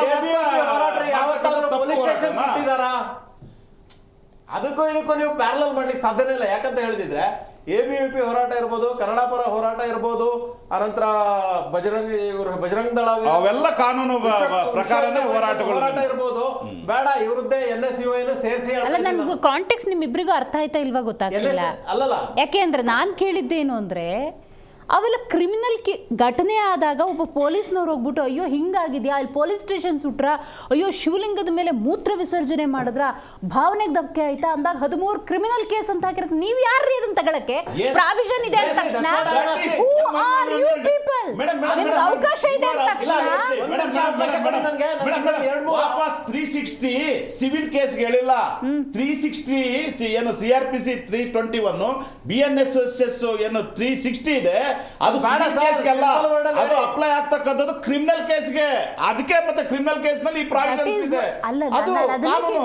ನೀವು ಕೇಳಿದ ಪ್ರಶ್ನೆ ನಾನು ಕಾನೂನು, ಅದು ಸಿವಿಲ್ ಕೇಸ್ ಅಲ್ಲ, ಇದು ಕ್ರಿಮಿನಲ್. ಮತ್ತೆ ಕ್ರಿಮಿನಲ್ ಪ್ರೊಸೀಜರ್ ಕೋಡ್ ಅಪ್ಲೈ ಮಾಡ್ದ, ಸಿವಿಲ್ ಪ್ರೊಸೀಜರ್ ಕೋಡ್ ಅಪ್ಲೈ ಕಾನೂನು ಅವಕಾಶ ಇದೆ ಅಂತ ನಿಮ್ಮ ಕಣ್ಣಿಗೆ ಕಾಣೋ ಸತ್ಯನ ತಿರುಚ್ತೀರಾ ನೀವು? ಕಾನೂನು ಅವಕಾಶ ಇದೆ ಅಂತ ಇವತ್ತು ಕಸಬ್ಗೂ ಅವಕಾಶ ಮಾಡಿಕೊಡ್ತು ಕಾನೂನು. ಹೇಳ್ತಾರೆ that is what I am telling. ಕಾನೂನು ಅವಕಾಶ ಇದೆ ಅಂದ ತಕ್ಷಣ, ನನ್ನ ಕಾನೂನಲ್ಲಿ ಅವಕಾಶ ಇದೆ ಅಂದ ತಕ್ಷಣ ನಾನು ಕಾನೂನಿಂದ ತಪ್ಪಿಸ್ಕೋಬಹುದು ಅಂದ ತಕ್ಷಣ ಏನ್ ಬೇಕಾದ್ರೂ ಮಾಡ್ಬೋದಾ? ನಿಮಗೆ ಆತ್ಮಸಾಕ್ಷಿ ಅನ್ನೋದಿಲ್ವಾ ಪಕ್ಷಗಳಿಗೆ? ಕಾಂಗ್ರೆಸ್ ಮತ್ತು ಬಿಜೆಪಿಯ ಧೋರಣೆ ಮತ್ತು ಅವರ ವಾದ ಗಮನಿಸ್ತಾ ಇದ್ರೆ ನಿಜಕ್ಕೂ ಕೂಡ ಆಶ್ಚರ್ಯ ಆಗುತ್ತೆ. ಬಾಬು ಸರ್, ನೀವು ಹೇಳಬೇಕು. ನನಗೆ ಬಾಲಕೃಷ್ಣ ಅವ್ರ ಹತ್ರ ತನ್ನವ್ರ ಜೊತೆ ಮಾತಾಡಬೇಕಾದ್ರೆ ನಿಮ್ಮ ಸರ್ಕಾರದ ಅವಧಿಯಲ್ಲಿ ನೀವು ಮಾಡಿದ್ದೇನು, ಇವರ ಸರ್ಕಾರದ ಅವಧಿಯಲ್ಲಿ ಇವ್ರು ಮಾಡಿದ್ದೇನು ಅಂತ ವಯಸ್ಸ ಆಗ್ತಾ ಇದೆ ಹೊರತು ವಾಸ್ತವದಲ್ಲಿ ನನಗೆ ಮಾತಾಡಬೇಕಾಗಿದೆ. ಯಾಕಂತ ಹೇಳಿದ್ರೆ ಕೇಸ್ಗಳು ಸಮಾಜದ ಸ್ವಾಸ್ಥ್ಯವನ್ನು ಹಾಳು ಮಾಡಿರ್ತವೆ. ನಾನು ರೈತ ಮತ್ತು ಕನ್ನಡ ಪರ ಹೋರಾಟಗಾರರು ಅವರ ಕೇಸನ್ನ ಬದಿಗಿಟ್ಟು ಮಾತಾಡ್ತಾ ಇದ್ದೀನಿ. ಅಂಥ ಸ್ವಾಸ್ಥ್ಯವನ್ನು ಹಾಳು ಮಾಡಿರುವಂಥ ಪ್ರಕರಣವನ್ನು ಅದು BJPನೇ ಆಗಿರಲಿ, ಕಾಂಗ್ರೆಸ್ ಆಗಿರಲಿ, ಅಥವಾ ನೀವೇ ಆಗಿರಲಿ, JDS ಆಗಿರಲಿ, ವಾಪಸ್ ತಗೋಬೇಕು ಅನ್ನುವಂಥ ಧೋರಣೆ, ಅಂಥ ಯೋಚನೆ, ಕಾನೂನಲ್ಲಿ ಅವಕಾಶ ಇದೆ, ಸಂಪುಟದ ಅರ್ಜಿಯಲ್ಲಿ ತಗೋಬಹುದು, ಆ ಅವಕಾಶ, ಆ ಯೋಚನೆ ಬಗ್ಗೆನೇ ನನಗೆ ಅಸಮಾಧಾನ. ಏನು ಹೇಳ್ತಿರೋದ್ರ ಬಗ್ಗೆ? ಮುಖ್ಯವಾಗಿ ನೀವು ಇದು ನಿಜವಾದ ಪ್ರಶ್ನೆ ಇಲ್ಲೇ ಬರುತ್ತೆ ಮೇಡಮ್. ಒಂದು ಕಾನೂನು ಅಂತಕ್ಕಂಥದ್ದು ಯಾರೇ ಆಗಿರಲಿ ಎಲ್ಲರಿಗೂ ಒಂದೇನೆ. ನಾವು ಕಾನೂನು ಗೌರವ, ಅದೆಷ್ಟೇ ದೊಡ್ಡವರಿದ್ರೂ ಕೂಡ ನಾವು ಮಾಡ್ಕೊಂಡಿರ್ತಕ್ಕಂಥ ಕಾನೂನು ನಾವು ಗೌರವ ಕೊಡಲೇಬೇಕಾಗಿರ್ತಕ್ಕಂಥದ್ದು ನಮ್ಮ ಮೊದಲನೇ ಆದ್ಯತೆ. ಎರಡನೇದು ತಾವು ಕೇಳ್ತಾ ಇದ್ರಿ, ನಾವು ಏನು ನಮಗೆ ಅವಕಾಶ ಇದೆ ಅದನ್ನು ತಗೊಳ್ಳೋದಕ್ಕೆ ಅಂತಕ್ಕಂಥದ್ದು. ಒಂದೊಂದು ಕೇಸು ಕೂಡ ಒಂದೊಂದು ರೀತಿ ಇರುತ್ತೆ ಮೇಡಮ್. ಕೆಲವು ಯಾಕೆ ಅಂತಂದರೆ ಇಲ್ಲಿ ಮೂಲ ಉದ್ದೇಶ ಏನು ಅಂತಂದರೆ ಎಲ್ಲ ಒಂದು ರೀತಿ ತಪ್ಪಲ್ಲಿ ಯಾರ್ದೋ ತಪ್ಪಿನ ಒಬ್ಬ ಅಮಾಯಕ ಬಲಿಯಾಗಿರ್ತಾನೆ. ಅಂಥವ್ರ ವಿಚಾರಗಳಲ್ಲಿ ಅವ್ರಿಗೆ ಯಾವ ಕಾನೂನು ಕೂಡ ಏನು ಹೇಳುತ್ತೆ ಅಂತಂದರೆ 1000 ಜನ ಒಬ್ಬ ನಿರಪರಾಧಿ ತಪ್ಪಿಸ್ಕೋಬಾರ್ದು, ಅವ್ರಿಗೆ ಶಿಕ್ಷೆ ಆಗಬಾರ್ದು, 1000 ಜನ ಅಪರಾಧಿಗಳನ್ನ ಶಿಕ್ಷೆ ಆಗಲೇಬೇಕು ಅಂತಕ್ಕಂಥದ್ದು ಅವ್ರ ವಾದ ಇದೆ. ಸೊ ಹಾಗಾಗಿ ಎಲ್ಲಾದರೂ ಆ ರೀತಿ ಸಣ್ಣ ಮಟ್ಟದಲ್ಲಿ ಏನಾದರೂ ತಪ್ಪು ಆಗಿ ಏನಾದರೂ ಒಂದು ಮಿಸ್ ಇದಾಗಿದ್ದರೆ ಅಂಥವ್ರನ್ನ ತಗೊಳ್ತಕ್ಕಂಥದ್ದು ಕೂಡ, ಯಾಕೆಂದರೆ ನಿರಪರಾಧಿಗಳಿಗೆ ಶಿಕ್ಷೆ ಆಗಬಾರ್ದು ಅಂತಕ್ಕಂಥದ್ದು ಕಾನೂನಲ್ಲಿ ಇದೆ, ಅದು ಕೂಡ ಇದೆ. ಮತ್ತೊಂದು, ನಾನು ಈ ಮಾತಿಗೆ ನಾನು ಹೇಳ್ತಾ ಇದ್ದೆ ಆಗಲೇ, ಮನೆ ಕಾಂಗ್ರೆಸ್ ಹೋಗ್ತಾರೆ ಹೇಳ್ತಿದ್ರು, ಮಧ್ಯಪ್ರದೇಶದಲ್ಲಿ 200 ಕೇಸ್ಗಳನ್ನೆಲ್ಲ ವಾಪಸ್ ತಗೊಂಡ್ರು. ಮತ್ತೆ ಅವರೊಂದು ಮಾತನ್ನು ಹೇಳ್ತಾರೆ ಸ್ಪಷ್ಟವಾಗಿ, ಸುಳ್ಳು ಕೇಸ್ಗಳನ್ನು ದಾಖಲೆ ಮಾಡಿರ್ತಾರೆ ಅಂತ ಹೇಳಿ.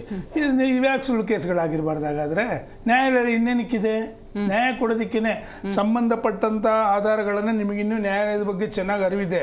ಸಂಬಂಧಪಟ್ಟಂತ ನ್ಯಾಯಾಲಯ ಸಂಬಂಧಪಟ್ಟಂತ ಕೇಸಲ್ಲಿ ನೀವು ಏನು ದಾಖಲಾತಿಗಳನ್ನ ಕೊಡ್ತಾರೆ ಅವ್ರಿಗೆ ಕೊಡ್ತೀರಾ, ನೀವೇನು ಅವ್ರ ಪ್ರಶ್ನೆಗಳಿಗೆ ಉತ್ತರ ಕೊಡ್ತೀರಾ, ಅಲ್ಲಿ ಕೆಲವು ದಾಖಲಾತಿಗಳು, ಮೂಲ ದಾಖಲಾತಿಗಳನ್ನ ಪರೀಕ್ಷೆ ಮಾಡಿನೇ ನಿಮಗೆ ತೀರ್ಮಾನ ತಗೊಳ್ತಕ್ಕಂಥದ್ದು. ಅಂತಹ ಸಂದರ್ಭದಲ್ಲಿ ಯಾವುದೇ ಕಾರಣಕ್ಕೂ ತಪ್ಪು ಮಾಡಿರೋನ್ನ ಬಿಡುಗಡೆ ಮಾಡೋದಕ್ಕೆ ಯಾವುದೇ ಕಾರಣಕ್ಕೂ ಸಾಧ್ಯ ಇಲ್ಲ. ಮತ್ತೊಂದು ಇನ್ನೊಂದು ಕೇಳ್ಬಿಡ್ತೀನಿ, ಈ ಸಲ ನಮ್ಮದೇ ಸರ್ಕಾರ ಬಿಡು, ಯಾವ ಕೇಸ್ ಬಂದರೂ ಹೊರಗೆ ಬರ್ಬೋದು. ಕಾಂಗ್ರೆಸ್ ಇದ್ದಾಗ ಕಾಂಗ್ರೆಸ್ ಫಾಲೋವರ್ಸು, BJP ಇದ್ದಾಗ BJP ಫಾಲೋವರ್ಸು. ಏನು ಸಂದೇಶ ಕೊಡ್ತಿದ್ದಾರೆ ಮೇಡಮ್? ಅದನ್ನೇ ನಾನು ಪದೇ ಪದೇ ಹೇಳ್ತಾ ಇರ್ತಕ್ಕಂಥದ್ದು, ನಿಮ್ಮನ್ನ ಸಾರ್ವಜನಿಕರು ಸೂಕ್ಷ್ಮವಾಗಿ ನೋಡ್ತಾ ಇರ್ತಾರೆ. ಹಾಗಾದರೆ ಈ ಸಂವಿಧಾನದಲ್ಲಿ ಒಂದು ಕಾನೂನುಗಳಿಗೆ ಮತ್ತು ನ್ಯಾಯಾಲಯಗಳಿಗೆ ಹಾಗಾದರೆ ಬೆಲೆ ಇಲ್ವಾಗಾದರೆ ಆ ರೀತಿ ಯಾವುದೇ ಕಾರಣಕ್ಕೂ ಕೂಡ ಆಗಬಾರ್ದು. ಯಾಕೆಂತಂದರೆ ಒಬ್ಬ ತಪ್ಪಿತಸ್ಥನಿಗೆ ಶಿಕ್ಷೆ ಆದರೆ ಮುಂದಿನ ದಿನಗಳಲ್ಲಿ ಕೋಟ್ಯಾಂತರ ಜನಕ್ಕೆ ಒಂದೊಂದು ಸಂದೇಶ ಆಗಬೇಕಾಗುತ್ತೆ. ಆ ಸಂದೇಶ ನಾಳೆ ಬೆಳಿಗ್ಗೆ ನಾವು ಸುಮ್ಮನೆ ತಪ್ಪು ಮಾಡಬಾರ್ದು ಅಂತಕ್ಕಂಥದ್ದು ಅವ್ರಿಗೆ ಅರಿವಾಗಬೇಕಾಗುತ್ತೆ. ಮನೆ ಮಿತ್ರರು ಮತ್ತೊಂದು ತಕರಾರು ಬಗ್ಗೆ ಹೇಳ್ತಾ ಇದ್ರು, ಮಾನ್ಯ ವಕ್ತಾರರೇ, ಅಲ್ಲಿ ಇರ್ತಕ್ಕಂಥ ಶಿವಲಿಂಗವನ್ನ ತಾವು ಕೂಡ ಏನೋ ಒಂದು ಪದ ಬಳಕೆ ಮಾಡಿದರೆ ಇರಲಿ, ನಾನು ಹೇಳ್ತಾ ಇರ್ತಕ್ಕಂಥ ಶಿವಲಿಂಗವನ್ನ ವಿರೂಪಗೊಳಿಸೋದಕ್ಕೆ ಪ್ರಯತ್ನ ಮಾಡಿದ್ದಾರೆ ಅಂತಕ್ಕಂಥ ಆಪಾದನೆ ಕೂಡ ಇದೆ. ಒಂದು ಧಾರ್ಮಿಕ ಭಾವನೆಗಳಿಗೆ ಧಕ್ಕೆ ತರ್ತಕ್ಕಂಥ ವಿಚಾರಗಳು ಸೂಕ್ಷ್ಮವಾಗಿದೆ. ಇದರಿಂದ ಕೋಟ್ಯಾಂತರ ಜನ ಅವರ ಧಾರ್ಮಿಕ ಒಂದು ಭಾವನೆಗಳನ್ನ ಇಟ್ಕೊಂಡಿರ್ತಾರೆ. ಅಂತ ಸಂದರ್ಭದಲ್ಲಿ ಎಂತೆಂಥವ್ರು ಕೂಡ ಇವತ್ತು ಅದರ ವಿಚಾರದಲ್ಲಿ ಮುಂದೆ ಬರ್ತಾರೆ. ಈಗ ಮೊನ್ನೆ ನಾವು ಚಿಕ್ಕಬಳ್ಳಾಪುರದಲ್ಲಿ ಒಂದು ಕೇಸ್ ನೋಡಿದ್ವಿ. ಒಬ್ಬ ತನಗೆ ಅಂತ ಪ್ರೀತಿ ಅಂತ ವ್ಯಕ್ತಿ ಬಗ್ಗೆ ಮಾತಾಡಿದಾಗ ಇಂಥ ವಿಷಯಕ್ಕೆ, ಸಣ್ಣ ವಿಷಯಕ್ಕೆ ಆಕ್ರೋಶ ಪಟ್ಕೋತಾನೆ ಅಂತಂದ್ರೆ, ನೀವೊಂದು ಧಾರ್ಮಿಕ ವಿಷಯದಲ್ಲಿ ಮಾತಾಡ್ತಾ ಇದ್ದೀರಾ, ಇದು ಅತಿ ಸೂಕ್ಷ್ಮವಾದಂಥ ವಿಚಾರ. ಅಲ್ಲೇ ನನ್ನ BJP ಮಿತ್ರರು ಕೆಲವು ವಿಚಾರಗಳನ್ನು ಹೇಳ್ತಾ ಇದ್ರು. ನಾವು ನೋಡ್ತಾ ಇದ್ವಿ, DJ ಹಳ್ಳಿ, KJ ಹಳ್ಳಿದಾಗಿರ್ಬೋದು. ಮೇಡಮ್ ಅಲ್ಲಿ ಹೇಳ್ತಾರೆ, ಮಧ್ಯರಾತ್ರಿ ಏನಕ್ಕೆ ಹೋಗಿದೆ, ಕೊತ್ತಂಬರಿ ಸೊಪ್ಪು ತರಕ್ಕೆ ಅಂತಕ್ಕಂಥದ್ದು. ನೋಡಿ ಯಾವ ಮಟ್ಟಕ್ಕೆ ಒಂದನ್ನು ನಿಮ್ಮನ್ನು ನೀವು ನಿಭಾಯಿಸ್ಕೊಳ್ಳೋಕ್ಕೆ ಕಾನೂನಿಗೆ ಎಷ್ಟು ತಪ್ಪು ಮಾಹಿತಿಗಳನ್ನು ಕೊಡ್ತಾ ಇದ್ದೀರಾ ಅಂತ ಇದಕ್ಕೆ ಹೇಳ್ತಕ್ಕಂಥದ್ದು. ಇಂಥ ಅಪರಾಧಿಗಳು ಯಾರಿದ್ದಾರೆ, ಈಗ ನಾವು ಇದರಲ್ಲಿ ನೋಡಿದ್ವಿ ನಾಗಮಂಗಲದಲ್ಲಿ ಯಾವ ಮಟ್ಟಕ್ಕಾಯಿತು, ಉದ್ದೇಶಪೂರ್ವಕವಾಗಿ ಅಲ್ಲಿ ಹೋಗೋದು, ಅದೇ ಮಸೀದಿಗಳ ಮುಂದೆ ಇವ್ರು ನಿಂತ್ಕೊಳ್ಳೋದು, ಅಥವಾ ನೀವು ಹೇಳಿದ್ರಿ ಈಗ ಒಳ್ಳೆ ಮಾತು, ಮಸೀದಿ ಮುಂದೆ ಇವ್ರು ನಿಂತ್ಕೊಳ್ಳೋದು ಅಥವಾ ದೇವಸ್ಥಾನಗಳ ಮುಂದೆ ಅವ್ರು ನಿಂತ್ಕೊಳ್ಳೋದು. ಹಾಗಾದರೆ ನೀವು ಸಂದೇಶವನ್ನು ಸಾರ್ವಜನಿಕರಿಗೆ ಏನು ಕೊಡ್ತಾ ಇದ್ದೀರಾ ಅಂತಕ್ಕಂಥದ್ದು ಕೂಡ ಪ್ರಶ್ನೆ ಆಗುತ್ತೆ. ಸೊ ಇವೆಲ್ಲ ಒಂದು ಅಂತ್ಯಕ್ಕೆ ಬರಬೇಕು ಅನ್ನೋದಾದರೆ, ಯಾರು ಅಪರಾಧಿಗಳಿದ್ದಾರೆ ಇಂಥ ಅಪರಾಧಿಗಳಿಗೆ ನೀವು ಶಿಕ್ಷೆ ಆಗಲೇಬೇಕು. ಆಮೇಲೆ ನ್ಯಾಯನೇ ಯಾರಿಗೇ ಆಗಿರಲಿ, ಅದು ಯಾವುದೇ ಪಕ್ಷಾತೀತವಾಗಿ, ಈ ಪಕ್ಷದಲ್ಲಿ ಇದ್ದೀನಿ ನಂದೇನೋ ನಡೆಯುತ್ತೆ. ಮೇಡಮ್ ಇನ್ನೂ ಒಂದು ಮಾತು ಹೇಳ್ತಿದ್ದೀನಿ, ಯಾರಿಗೂ ಕೂಡ ಅಧಿಕಾರ ಶಾಶ್ವತ ಅಲ್ಲ. ದಯಮಾಡಿ ನೀವು ಸಿಕ್ಕದಂತ ಸಂದರ್ಭದಲ್ಲಿ ಎಷ್ಟು ಒಳ್ಳೆ ಕೆಲಸಗಳು ಮಾಡ್ತೀರಾ ಅಂತಕ್ಕಂಥ ಜನ ನೋಡ್ತಿರ್ತಾರೆ. ಖಂಡಿತವೂ ಶಾಶ್ವತವಾಗಿ ಉಳ್ಕೋತಾರೆ ಅಲ್ವಾ? ಬಾಲಕೃಷ್ಣ ಅವರು ನೀವು ಹೇಳಿ, ಬಿಡದಿ ಇರ್ಬೋದು, ಫುಟ್ಪಾತ್ ಇರ್ಬೋದು, ಗ್ಯಾರಂಟಿಯ ಸಮಗ್ರ ಪರಿಷ್ಕರಣೆ ಅಂತೇನೋ ಮಾಡೋಕ್ಕೆ ಹೊರಟಿದ್ದೀರಿ. ಈಗ 52 ಕೇಸು ಲಾಸ್ಟ್ ಮೇದು ಡೆವಲಪ್ಮೆಂಟ್, ಅದು ಅರೌಂಡ್ 21st 22nd ಅದು ನೀವು ಹಿಂಪಡ್ಕೊಂಡಿದ್ದು, ಅದಕ್ಕೀಗ ನ್ಯಾಯಾಲಯದಿಂದ ಆದೇಶ ಬಂದಿದೆ. ಈ ಥರದ ಸಾಲು ಡೆವಲಪ್ಮೆಂಟ್ಗಳಾದಾಗ ಜನರ ಜೀವನದ ಜೊತೆ ಆಟ ಆಡ್ದಂಗೆ ಅನಿಸುತ್ತೆ, ಜನರ ಜೀವನಕ್ಕೆ ಭಾರ ಹಾಕ್ದಂಗೆ, ಇನ್ನೂ ಹೆಚ್ಚು ತೂಕ ಹಾಕ್ದಂಗೆ ಆಗುತ್ತೆ ಅಂಥೇಳಿ. ಇಲ್ಲ ನೋಡಿ ಮೇಡಮ್, ಮೊದಲಿಗೆ ನಾನು ಏನು ಇದು ಹೇಳಿದ್ರಿ ಈ ಚರ್ಚೆಯಲ್ಲಿ, ಈ ಯಾವ ಸಂದರ್ಭದಲ್ಲಿ CRPC ಇದು ಪ್ರಾವಿಷನ್ ಪ್ರಕಾರ ವಾಪಸ್ ತಗೊಳ್ತಾನೆ ಅಂತ ಹೇಳ್ತೇನೆ. ಲಿಸ್ಟ್ ಇದೆ. ಸಾರ್ವಜನಿಕ ಹಿತಾಸಕ್ತಿ, ಪಬ್ಲಿಕ್ ಇಂಟ್ರೆಸ್ಟ್ ಇರ್ತಕ್ಕಂಥದ್ದು, ರಾಜಕೀಯ ಅಥವಾ ಸಾರ್ವಜನಿಕ ಪ್ರತಿಭಟನೆಗಳು. ಕೆಲವು ಸಂದರ್ಭದಲ್ಲಿ ರಾಜಕೀಯ ಪ್ರತಿಭಟನೆಗಳು ನಡೆದಿರ್ತವೆ. ವಿರೋಧ ಪಕ್ಷವಾಗಿ ತನ್ನ ಕರ್ತವ್ಯ ನಿರ್ವಹಿಸೋಕ್ಕೋಸ್ಕರ ಪ್ರತಿಭಟನೆ ನಡೆದಾಗ ಕೆಲವು ಪ್ರಕರಣಗಳು ಏನಿವತ್ತು ಯಾವುದೇ ಸರ್ಕಾರ ಇರ್ಬೋದು, ನಮ್ದು ಇರ್ಬೋದು, ಅವ್ರದ್ದು ಇರ್ಬೋದು. ಮೂರನೇದು ಸಾಮಾಜಿಕ ಸೌಹಾರ್ದ ಕಾಪಾಡುವ ಒಂದು ದೃಷ್ಟಿಯಿಂದ, ಅಂದ್ರೆ ಏನಾದರೂ ಧರ್ಮಗಳ ಮಧ್ಯೆ ಪದೇ ಈ ತರ ಆಗ್ತಾ ಇದ್ರೆ ಸೊ ಅದನ್ನ ಕಾಪಾಡ್ತಕ್ಕಂಥ ಒಂದು ಉದ್ದೇಶದಿಂದ. ಸಾಕ್ಷ್ಯದ ಕೊರತೆ, ಅಂದ್ರೆ ಸುಮ್ಮನೆ ಕೆಲವು ಸಂದರ್ಭದಲ್ಲಿ ಬರೀ ಸಾಕ್ಷ್ಯ ಇದಿರ್ತಾರೆ, ಅದ್ರ ತೊಂದರೆ ಆದ್ರೆ ಸರಿಯಾಗಿ ಸಿಕ್ಕಿಲ್ಲ ಅಂದರೆ ತಪ್ಪಾಗಿ ದಾಖಲೆ ಏನಂದರೆ ಪ್ರಕರಣನೇ ತಪ್ಪಾಗಿ ದಾಖಲೆ ಮಾಡಿದಂಥ ಸಂದರ್ಭದಲ್ಲಿ ಅತ್ಯಲ್ಪ ಅಥವಾ ತಾಂತ್ರಿಕ ಅಂದರೆ ಟೆಕ್ನಿಕಲ್ ಕೆಲವು ಸರಿ ಒಂದು ಅಪರಾಧ ಅಂತ ಹೇಳಿದ್ರೆ ಅದು ಒಂದು ಸಮಾನ ಒಂದು ಉದ್ದೇಶ ಇರಬೇಕು, ಒಂದು 3 ಕ್ರಿಮಿನಲ್ ಇದಿದೆ, ಕಾನ್ಸೆಪ್ಟ್ಸ್ ಇದೆ. ಸೊ ಇಂಟೆನ್ಷನ್ ಇದೆಲ್ಲ ಇರಬೇಕು, ಮೋಟಿವೇ ಇರಲ್ಲ, ಅಲ್ಲಿ ಏನು ಗೊತ್ತಿರಲ್ಲ, ಅವರೆಲ್ಲ ಜನ ಸೇರಿದ್ರು, ಅಸೆಂಬ್ಲ್ ಆದ್ರೂ ಇದಕ್ಕಿದ್ದಂಗೆ ಗಲಾಟೆ ಆಯಿತು. ಸೊ ಈ ಒಂದು ಸಂದರ್ಭದಲ್ಲಿ ಸೊ ನಾವು CRP ಏನು ಇವತ್ತು ನಮ್ದೊಂದೇ ಅಲ್ಲ, ಎಲ್ಲ ರಾಜಕೀಯ ಪಕ್ಷಗಳದ್ದು ನಮ್ಮ ಸರ್ಕಾರಗಳಿದೆ. ಸೊ ಈ ಒಂದು ದೃಷ್ಟಿಯಿಂದ ನ್ಯಾಯ ಇದರಿಂದ ಏನು ಉಪಯೋಗ ಆಗಲ್ಲ. ಸೊ ಇದರೆಲ್ಲ ಒಂದು ಸಾಮಾನ್ಯವಾಗಿ ಈ ಸಣ್ಣ ಪ್ರಕರಣಗಳು ವಾಪಸ್ ತೆಗೆದುಕೊಳ್ಳೋಣ ಅಂತ ತಗೊಳ್ತಾರೆ. ಯಾವ ತೆಗೆದುಕೊಳ್ಳಲ್ಲ ಅಂತ ಮೇಡಮ್ ಅಲ್ಲೇ ಹೇಳ್ಬೇಕು. ಕೊಲೆ ಯಾವ್ದಾದ್ರು ಈಗ ನೋಡಿ 56ನಲ್ಲಿ ಯಾವುದೇ ಕೊಲೆ ಇಲ್ಲ, ಅತ್ಯಾಚಾರ ಯಾವ್ದಾದ್ರು ಅತ್ಯಾಚಾರದ ಪ್ರಕರಣಗಳು ನಾವು ವಾಪಸ್ ತಗೊಂಡಿಲ್ಲ. ಇವತ್ತು ಭಯೋತ್ಪಾದನೆ ಕೇಸ್ ಯಾವ್ದಾದ್ರು ವಾಪಸ್ ತಗೊಂಡಿಲ್ಲ. ಅಥವಾ ಇನ್ನೊಂದು ಏನು ದೊಡ್ಡ ಪ್ರಮಾಣದ ಆರ್ಥಿಕ ವಂಚನೆ, ದೊಡ್ಡ ಎಕನಾಮಿಕ್ ಅಫೆನ್ಸಸ್ ಇರುತ್ತೆ, ಸೊ ವಿತ್ಡ್ರಾ ಮಾಡಿದೀವ. ರಾಷ್ಟ್ರದ ಭದ್ರತೆಗೆ ಏನಾದರೂ ತೊಂದರೆ ಆದಾಗ ಇಂಥವನ್ನ ತಗೊಳಕ್ಕೆ ಅವಕಾಶ ಇಲ್ಲ. ಸೊ ಇದ್ರ ಬಗ್ಗೆ ಇದು ಬರೀ ಕೇವಲ ನಾವು CRPC IPC ಅಲ್ಲ, ಈ ಸೆಕ್ಷನ್ ಪ್ರಾಕ್ಟಿಕಲಿನೂ ಕೂಡ ಈ ವಿವಾದಗಳು ಕೇಂದ್ರ ಸರ್ಕಾರದಲ್ಲಿ ಇದು ಯಾವುದೋ ಸುಪ್ರೀಂ ಕೋರ್ಟ್ನಲ್ಲಿ ಬಂತು. ಯಾವ ಪ್ರಕರಣ? Paswan versus state of Bihar. So ಬಿಹಾರದಲ್ಲಿ ಏನಾಗ್ತದೆ ಅಂತ ಹೇಳಿದ್ರೆ, ಸೊ ಇದೇ ರೀತಿ ಕೆಲವು ಪ್ರಕರಣಗಳನ್ನ ಹಿಂಪಡೆಯಲಾಗುತ್ತದೆ, ಹೋರಾಟಗಾರರು ಅವು ಇವು ಎಲ್ಲ. ಸೊ ಅವಾಗ ಸುಪ್ರೀಂ ಕೋರ್ಟ್ ಒಂದು ಗೈಡ್ಲೈನ್ಸ್ ಅನ್ನ ಇಶ್ಯೂ ಮಾಡಿದೆ. ಸೊ ಆ ಗೈಡ್ಲೈನ್ಸ್ ಪ್ರಕಾರ ಏನಂತ ಹೇಳಿದ್ರೆ, ಸೊ ಪಬ್ಲಿಕ್ ಪ್ರಾಸಿಕ್ಯೂಷನ್ ಇದು ಬರೇ ನೀವು ಒಂದು ಸರ್ಕಾರ ಅಂದೇಟಿಗೆ ನಾವು ಇಂಥ ಕೇಸ್ಗಳನ್ನ ವಾಪಸ್ ತೆಗೆದುಕೊಂಡಿದೀವಿ ಅಂತ ಪ್ರಕಟಣೆ ಮಾಡಿ ಹಿಂಗ್ ಕೊಡ್ತಕ್ಕಂಥದ್ದಲ್ಲ. ಸೊ ನೀವು ಪಬ್ಲಿಕ್ ಒಂದು ಕೆಲವು ಗೈಡ್ಲೈನ್ಸ್ ಹಾಕೊಟ್ಟಿದೆ. ಪಬ್ಲಿಕ್ ಪ್ರಾಸಿಕ್ಯೂಟರ್ ಸ್ವತಂತ್ರ ನಿರ್ಧಾರ, ನೀವು ನಿರ್ಧಾರ ತಗೊಂಡ್ಮೇಲೂ ಕೂಡ ಪಬ್ಲಿಕ್ ಪ್ರಾಸಿಕ್ಯೂಟರ್ ಇದ್ದಾರೆ, ಅವ್ರು ಇಂಡಿಪೆಂಡೆಂಟ್ ಡಿಸಿಷನ್ ಫೈಲ್ ಪರಿಶೀಲನೆ ಮಾಡಬೇಕಾಗುತ್ತೆ ಅಂತ ಹೇಳಿದ್ದಾರೆ. ಎರಡನೇದು ಸರ್ಕಾರದ ಆದೇಶ ಮಾತ್ರ ನೋಡಿ ಸಾಕಾಗಲ್ಲ. ಅಂದ್ರೆ ಬರೀ ಸರ್ಕಾರ ಅಂದ ತಕ್ಷಣ ನಾವು ಏನೋ ಒಂದು ಆದೇಶ ಮಾಡಿದ್ವಿ, ಈ ಕೇಸೆಲ್ಲ ಕ್ಲೋಸ್ ನಡೆಯಲ್ಲ. ಇದನ್ನ ಸುಪ್ರೀಂ ಕೋರ್ಟ್ ಗೈಡ್ಲೈನ್ಸ್ ಹಾಕೊಟ್ಟಿದೆ. ಸೊ ನ್ಯಾಯಾಲಯದ ಅನುಮತಿ ಕಡ್ಡಾಯ. ಮೇಡಮ್ ಒಂದ್ ನಿಮಿಷ ಪ್ಲೀಸ್ ಮೇಡಮ್, ಜುಡಿಷಿಯರಿ ಸಿಸ್ಟಮ್ ಅಲ್ಲಿ, ಯಾಕಂದ್ರೆ ನಾನು ವಕೀಲರಾಗಿರೋದ್ರಿಂದ ಹೇಳ್ತಾ ಇದ್ದೇನೆ, ಸ್ಟೆಪ್ಸ್ ಇರುತ್ತೆ. ಒಂದು ಯಾವುದೇ ಅಫೆನ್ಸ್ ನಡೆದಾಗ ಒಂದು ಮೂಲ ಕೋರ್ಟ್ ಇರುತ್ತೆ, ಅಂದ್ರೆ ಈ ಮ್ಯಾಜಿಸ್ಟ್ರೇಟ್ ಕೋರ್ಟ್ ಅಂತ ಇರುತ್ತೆ. ನೀವು ಎನಿ FIRs ಆದಾಗ ಅಲ್ಲಿ ದಾಖಲಾಗ್ತದೆ. ಅಥವಾ ಕೆಲವು ವಿಶೇಷ ಪ್ರಕರಣಗಳು, ವಿಶೇಷ ಕೇಸ್ಗಳಿಗೆ ಡೈರೆಕ್ಟ್ DJ ಕೋರ್ಟ್ಗೂ ಕೂಡ ದಾಖಲಾಗುತ್ತೆ, ನಾನು ಒಪ್ಕೊಳ್ತೀನಿ, ರೆಫರ್ ಮಾಡ್ತಾರೆ. ಸೊ ಇಲ್ಲಿ ಏನಂತ ಹೇಳಿದ್ರೆ ಅದಾದ ನಂತರ ಅಲ್ಲಿ ನ್ಯಾಯಾಧೀಶರು ಕೂಡ ಇರ್ತಾರೆ. ಸೊ ಅಲ್ಲಿ ನಾವು ಈ ಕೇಸುಗಳನ್ನೆಲ್ಲ ಹಾಕಿ ಅಬ್ಜೆಕ್ಷನ್ ಹಾಕಿ ಕಾನೂನು ಪ್ರಕ್ರಿಯೆಯನ್ನ ಪಾಸ್ ಮಾಡಿರೋದ್ರಿಂದ ರಿವ್ಯೂ ಇದು ಏನು ಅದು appeal, that is provision. Every citizen got ಭಾರತಧ್ವಜ ಪ್ರಶ್ನೆ ಮಾಡಿದ್ದಾರೆ. ನಾನು ಇದನ್ನ ಯಾವುದನ್ನು ಅಲ್ಲಗಳಿಯಲ್ಲ, ಪ್ರೊಸೀಜರ್ ಏನಿದೆ. ಈಗ ಆಳಂದದ್ದು ತಗೊಳ್ಳೋಣ. ಈಗ ನಾನು ರತನ್ ಅವ್ರ ಕಾಂಟೆಕ್ಸ್ಟಿಗೆ ಬರಬೇಕಾಗತ್ತೆ. ಅಲ್ಲೊಂದು ಧಾರ್ಮಿಕ ಭಾವನೆಗೆ ಧಕ್ಕೆ ಆಗಿದೆ, ಸಮುದಾಯಗಳ ನಡುವಿನ ಸ್ವಾಸ್ಥ್ಯವನ್ನು ಅದು ಕದಡಿದೆ. ಈ ಥರದ್ದೊಂದು ಯೋಚನೆಗಳು ಬರ್ಲಿಲ್ವಾ ನೀವು ಆ ಕೇಸ್ನ ತಗೋಬೇಕಾದ್ರೆ? ಒಂದು ನಿಮಿಷ, ಈ ಪ್ರಾವಿಷನ್ ಇದೆ, ತಗೊಂಡ್ಬಿಟ್ರಿ, ರೈಟ್? ಮೇಡಮ್ ಇಲ್ಲಿ ಅದನ್ನೇ ಸುಪ್ರೀಂ ಕೋರ್ಟ್ ಹಾಕಿ ಕೊಟ್ಟಿರ್ತಕ್ಕಂಥದ್ದು. ಕೆಲವು ಸಂದರ್ಭದಲ್ಲಿ ಕೆಲವು ಸಂದರ್ಭದಲ್ಲಿ ಏನಾಗುತ್ತಂದ್ರೆ, ಧಾರ್ಮಿಕ ವಿಚಾರ ಅತಿ ಹೆಚ್ಚಾಗಿ ಇನ್ನು ಬಂದು ಈ ಕೇಸುಗಳು ನಡೆದ್ರೆ ಇನ್ನೂ ಜಾಸ್ತಿ ಆಗುತ್ತೆ ಅನ್ನೋದಾದ್ರೆ, ಅಂದ್ರೆ ನ್ಯಾಯದ ಒಂದು ಉದ್ದೇಶಕ್ಕೆ ಧಕ್ಕೆ ಬರುತ್ತೆ ಅನ್ನೋ ಒಂದು ಸಿಂಪಲ್ ಬಹಳ ಸೂಕ್ಷ್ಮ ಪಾಯಿಂಟ್ ಸುಪ್ರೀಂ ಕೋರ್ಟ್ ಹಾಕಿಕೊಟ್ಟಿದೆ. ಈಗ ಕಮ್ಮಿ ಆಗಿದೆಯಾ? ಸೊ ಆ ಒಂದು ಉದ್ದೇಶದಿಂದನೂ ಕೂಡ ಈ ಕೇಸುಗಳನ್ನ ನಾವು ಯಾವುದಕ್ಕೆ ಎಫೆಕ್ಟ್ ಎಲ್ಲಿ ಹೋಗುತ್ತೆ? ಸಾರ್ವಜನಿಕನಿಗೆ ಹೋಗುತ್ತೆ, ಹಿಂದೂ, ಮುಸ್ಲಿಂ, ಕ್ರಿಶ್ಚಿಯನ್ ಸೊ ಇದು ತಪ್ಪಬಾರದು. ಇದು ಏನಾದ್ರೂ ಹೋದ್ರೆ ಸಾರ್ವಜನಿಕರಿಗೆ ಮತ್ತೆ ಗಲಭೆಗಳಾಗ್ತವೆ, ಪ್ರಚೋದನೆ ಆಗ್ತದೆ, ಸೊ ಗಂಭೀರ ಪ್ರಕರಣಗಳಾಗ್ತವೆ, ಕೊಲೆ ಆಗ್ತವೆ, ಅತ್ಯಾಚಾರ ಆಗ್ತವೆ. ಸೊ ಈ ಒಂದು ಕಂಟೆಕ್ಸ್ಟ್ ಅಲ್ಲಿ ಸುಪ್ರೀಂ ಕೋರ್ಟ್ ಚಿಂತನೆ ನಡೆಸಿರ್ತಕ್ಕಂಥದ್ದು. ಆ ಒಂದು ಉದ್ದೇಶದಿಂದ ನಾವು ಆ ಒಂದು ಪ್ರದೇಶದಲ್ಲಿ ಈ ಪ್ರಕರಣ ಮತ್ತೆ ಸದ್ ಮಾಡಬಾರ್ದು. ಸೊ ಆದ್ರಿಂದ ಎಲ್ಲರೂ ಕೂಡ ಸಾಮರಸ್ಯದಿಂದ ಇರಬೇಕು ಅನ್ನೋ ಒಂದು ಉದ್ದೇಶದಿಂದ ನಾವು ಎಲ್ಲರ ಪ್ರಕರಣಗಳನ್ನು, ಬರೀ ಅವ್ರದ್ದೊಂದೇ ಅಲ್ಲ, ಬೇರೆಯವ್ರ ಪ್ರಕರಣಗಳು ಕೂಡ ನಾವು ತಗೊಂಡಿದೀವಿ. ನಮ್ಮ ಸರ್ಕಾರ ಇದ್ದಂಥ ಸಂದರ್ಭದಲ್ಲಿ ಯಾವುದು ಹಾಗಾದ್ರೆ ನಾವು ಬೇರೆ ABP ಸ್ಟ್ರೈಕ್ ಮಾಡಿರೋದು ನಾವು ಅದರ ವಾಪಸ್ ತಗೊಂಡಿಲ್ವಾ?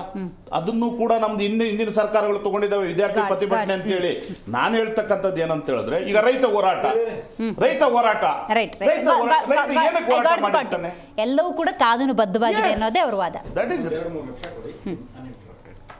ಇವಾಗ ಇವರು ಲಾಯರ್ ಆಗಿರೋದ್ರಿಂದ ಲಾ ಅಲ್ಲಿ ಏನು ಹೇಳುತ್ತೆ ಅನ್ನೋದು ತುಂಬ ಚೆನ್ನಾಗಿ ಹೇಳಿದ್ದಾರೆ. ನಾನು ಒಂದು 2-3 ಬರ್ಕೊಂಡಿದ್ದೀನಿ ಅವ್ರೇನು ಹೇಳಿದ್ದಾರೆ ಅಂತ. ವಾಪಸ್ ತೆಗೆದುಕೊಳ್ಳೋದಕ್ಕೆ ಕಾರಣಗಳು ಇವ್ರು ಹೇಳ್ತಾರೆ. ಸಾರ್ವಜನಿಕ ಹಿತಾಸಕ್ತಿ. ಅದಕ್ಕಿಂತ ಮೊದಲು ಅಲ್ಲಿ ಏನಾಯಿತು ಅನ್ನೋದನ್ನು ಒಂದು 15 ಸೆಕೆಂಡಲ್ಲಿ ಹೇಳ್ಬಿಡ್ತೀನಿ. ಅಲ್ಲಾಗಿರೋದ್ರಲ್ಲಿ ಶಿವಲಿಂಗದ ಮೇಲೆ ಮೂತ್ರ ವಿಸರ್ಜನೆ ಮಾಡ್ತಾರೆ, ಕಲ್ಲು ಎಸೀತಾರೆ. ಪೊಲೀಸರು ಇದು ಡಿಸ್ಟ್ರಿಕ್ಟ್ ಕಲೆಕ್ಟರು ಮತ್ತು SP ಅವರ ವಾಹನವನ್ನು ಡ್ಯಾಮೇಜ್ ಮಾಡ್ತಾರೆ, ಬಡಿಗೆ ತೋರಿಸ್ಕೊಂಡು ಅಲ್ಲಿ ಮೆರವಣಿಗೆ ಮಾಡ್ತಾರೆ. ಇಷ್ಟು ಆಗಿದೆ. ಕರೆಕ್ಟ್. ಇವಾಗ ಇವ್ರು ಹೇಳಿದ್ದಕ್ಕೆ ಬರ್ತೀನಿ ನಾನು. ಇವರು ವಾಪಸ್ ತಗೊಳ್ಳೋಕ್ಕೆ ಕಾರಣಗಳು ಏನೇನಿದೆ ಅಂತ ಹೇಳಿದ್ರೆ, ಒಂದು ಸಾರ್ವಜನಿಕ ಹಿತಾಸಕ್ತಿ ಅಂತ ಹೇಳ್ತಾರೆ. ನಾನು ಇಷ್ಟೆಲ್ಲ ಹೇಳಿದ್ನಲ್ಲ, ಅದರಲ್ಲಿ ಸಾರ್ವಜನಿಕ ಎಲ್ಲಿ ಬರುತ್ತೆ? ಹಿತಾಸಕ್ತಿ ಏನಿದೆ? Number 1, stop. ನೀವು ಮಾತಾಡುವಾಗ ನಾನು ಚೆನ್ನಾಗಿದೆ, ಏನೋ ಚೆನ್ನಾಗಿದೆ. ಮಾತಾಡ್ದಂಗೆ ಕೇಳಿದ್ದೀನಿ. ಚೆನ್ನಾಗಿದೆ. ಅಂದ್ರೆ ಬಹಳ ಜನ ನಸಗಳಾಗಿರೋದ್ರಿಂದ ತಪ್ಪಾಗಿ ಅವ್ರ ಮೇಲೆ Nice. FIR ಗಳಾಗಿದೆ. ಅಲ್ಲಲ್ಲ, okay. ಸುಳ್ಳು ತಪ್ಪಾಗಿ ಕಲ್ಪನೆ ಆಗಿದ್ದಾಗಿದೆ. ಇರಿ, ಬಾಲಕೃಷ್ಣ ಅವರೇ, nice. It is going good. Wait. ಆಯ್ತು. ಪ್ರತಿಭಟನೆಗಳು ಅಂತ ಹೇಳಿದ್ರು. ಯಾವುದೇ ಕನ್ನಡ ಸಂಘ, ರೈತರ ಹೋರಾಟ ತರ ಪ್ರತಿಭಟನೆ ಅಂತ ಹೇಳ್ತೀವಿ ನಾವು ಅದನ್ನ. ಆ ತರದ ಪ್ರತಿಭಟನೆ ಎಲ್ಲಿದೆ ಇಲ್ಲಿ? ನಂಬರ್ 2. ಮೂರನೇದು ಹೇಳಿದ್ರು ಸಾಮಾಜಿಕ ಸೌಹಾರ್ದ ಕಾಪಾಡೋದು ಅಂತ ಹೇಳಿದ್ದಾರೆ. ಇದೇನಾ ಸಾಮಾಜಿಕ ಸೌಹಾರ್ದ ಕಾಪಾಡೋ ರೀತಿ ಕಾಂಗ್ರೆಸ್ನವರಿಗೆ? ಮೂರನೇ ಪ್ರಶ್ನೆ. ನಾಲ್ಕನೇದು ಸಾಕ್ಷ್ಯದ ಕೊರತೆ ಅಂತ ಹೇಳಿದ್ದಾರೆ. ಇದು ಬೇರೆ ಯಾರು ಹಾಕಿರೋ ಕೇಸ್ ಅಲ್ಲ, ಸ್ವತಃ ಪೊಲೀಸರೇ ಹಾಕಿರುವಂಥದ್ದು. ಪೊಲೀಸರು ಸೂಪರಿಂಟೆಂಡೆಂಟ್ ಆಫ್ ಪೊಲೀಸ್ SP ಅವರ ವೆಹಿಕಲ್ ಡ್ಯಾಮೇಜ್ ಮಾಡಿದ್ದಾರೆ, DC ಅವರ ವೆಹಿಕಲ್ ಡ್ಯಾಮೇಜ್ ಮಾಡಿದ್ದಾರೆ, ಪೊಲೀಸರ ಮೇಲೆ ಅಟ್ಯಾಕ್ ಮಾಡಿದ್ದಾರೆ. ಹಾಗಾದ್ರೆ ಸಾಕ್ಷ್ಯ ಕೊರತೆ ನಿಮ್ಗೆ ಹೆಂಗ್ ಕಂಡು ಬಂತು? ಆಯ್ತಾ? ತಪ್ಪಾಗಿ ದಾಖಲು ಅಂತ ಹೇಳ್ತಾರೆ. ಏನಂತ ತಪ್ಪಾಗಿ ದಾಖಲೆಯಾಗಿದೆ? ಪೊಲೀಸರೇನು ಸುಮ್ನೆ ದಾಖಲು ಮಾಡ್ತಾರಾ? ಆಯ್ತಾ? ಪೊಲೀಸರೇನು ಸುಮ್ನೆ ದಾಖಲೆ ಮಾಡ್ತಾರಾ ಮೇಡಮ್? ತಪ್ಪಾಗಿ ದಾಖಲೆ ಎಲ್ಲಾಗಿದೆ? ತಾಂತ್ರಿಕ ಕಾರಣ ಅಂತ ಹೇಳ್ತಾರೆ. ನಿಮ್ಮ ಉತ್ತರ ನನಗೆ ಗೊತ್ತಾಯ್ತು, but it's a great explanation. ಆಮೇಲೆ ಉತ್ತರ ಹೇಳಿ. ಆಯ್ತಾ? ತಾಂತ್ರಿಕ ಕಾರಣಗಳು ಯಾವುದು ಬರುತ್ತೆ ಇಲ್ಲಿ? ಅದರಿಂದಾಗಿ ಇದರಲ್ಲಿ ಸ್ಪಷ್ಟವಾಗಿ ನನಗೆ 5-6 ಕಾಂಗ್ರೆಸ್ನ ಹಿಡನ್ ಎಜೆಂಡಾಗಳು ಅಷ್ಟೇ ಅಲ್ಲ, ಕಪಟತನ ತೋರಿಸುತ್ತೆ. ಒಂದು, ವೋಟ್ ಬ್ಯಾಂಕ್ ಪಾಲಿಟಿಕ್ಸ್, ಅಪೀಸ್ಮೆಂಟ್, ತುಷ್ಟೀಕರಣ, ರಾಜಕಾರಣ. ನಂಬರ್ 1. ಎರಡನೇದಾಗಿ ಈ ತರದ ಕೆಲಸ ಮಾಡೋದ್ರಿಂದಾಗಿ ಪೊಲೀಸರ ನೈತಿಕತೆಯನ್ನ ಅಥವಾ ಆತ್ಮಸ್ಥೈರ್ಯವನ್ನ ಉಡುಗಿಸಿದಂತ ಒಂದು ಕೆಲಸ ಆಗತ್ತೆ. ಇದು ಕಾಂಗ್ರೆಸ್ನವರು ಇದಕ್ಕೆ ನೇರ ಹೊಣೆ ಅಂತ ಹೇಳ್ತೀನಿ. ಮೂರನೇದು, ಕಾನೂನು ಬಾಹಿರತೆ ಮತ್ತೆ ರೌಡಿಸಮ್ಗೆ ಪ್ರಚೋದನೆ ಮಾಡಿದಾಗ ಆಗತ್ತೆ. ಕಾಂಗ್ರೆಸ್ನವರು ಯಾವತ್ತೂ ಕೂಡ ಇತಿಹಾಸದಲ್ಲಿ ರೌಡಿಸಮ್ಗೆ ಬೆಲೆ ಕೊಟ್ಕೊಂಡೇ ಬಂದಿರುವಂತದ್ದು. ಈ ಕೇಸಲ್ಲೂ ಕೂಡ ಅದೇ ಆಗತ್ತೆ, ಅದನ್ನೇ ಮಾಡಿದ್ದಾರೆ ಅಂತ ಹೇಳಿಕ್ ಬಯಸ್ತೀನಿ. ಅಷ್ಟೇ ಅಲ್ಲ, ಇನ್ನೊಂದು, ಇವ್ರು ಯಾವತ್ತೂ ಹೇಳ್ತಾರಲ್ಲ ಸಂವಿಧಾನವನ್ನ ನಾವು ರಕ್ಷಕರು, ಸಂವಿಧಾನ ರಕ್ಷಣೆ ಮಾಡ್ಬೇಕಂತ. ಸಂವಿಧಾನದಲ್ಲಿ ಎಲ್ಲಿ ಈ ತರ ಸಂವಿಧಾನ ಮಾಡುವಂತ ಕೆಲಸಗಳು ಸಂವಿಧಾನ ರಕ್ಷಣೆ ಅಂತ ಎಲ್ಲಿ ಬರೆದಿದ್ದಾರೆ?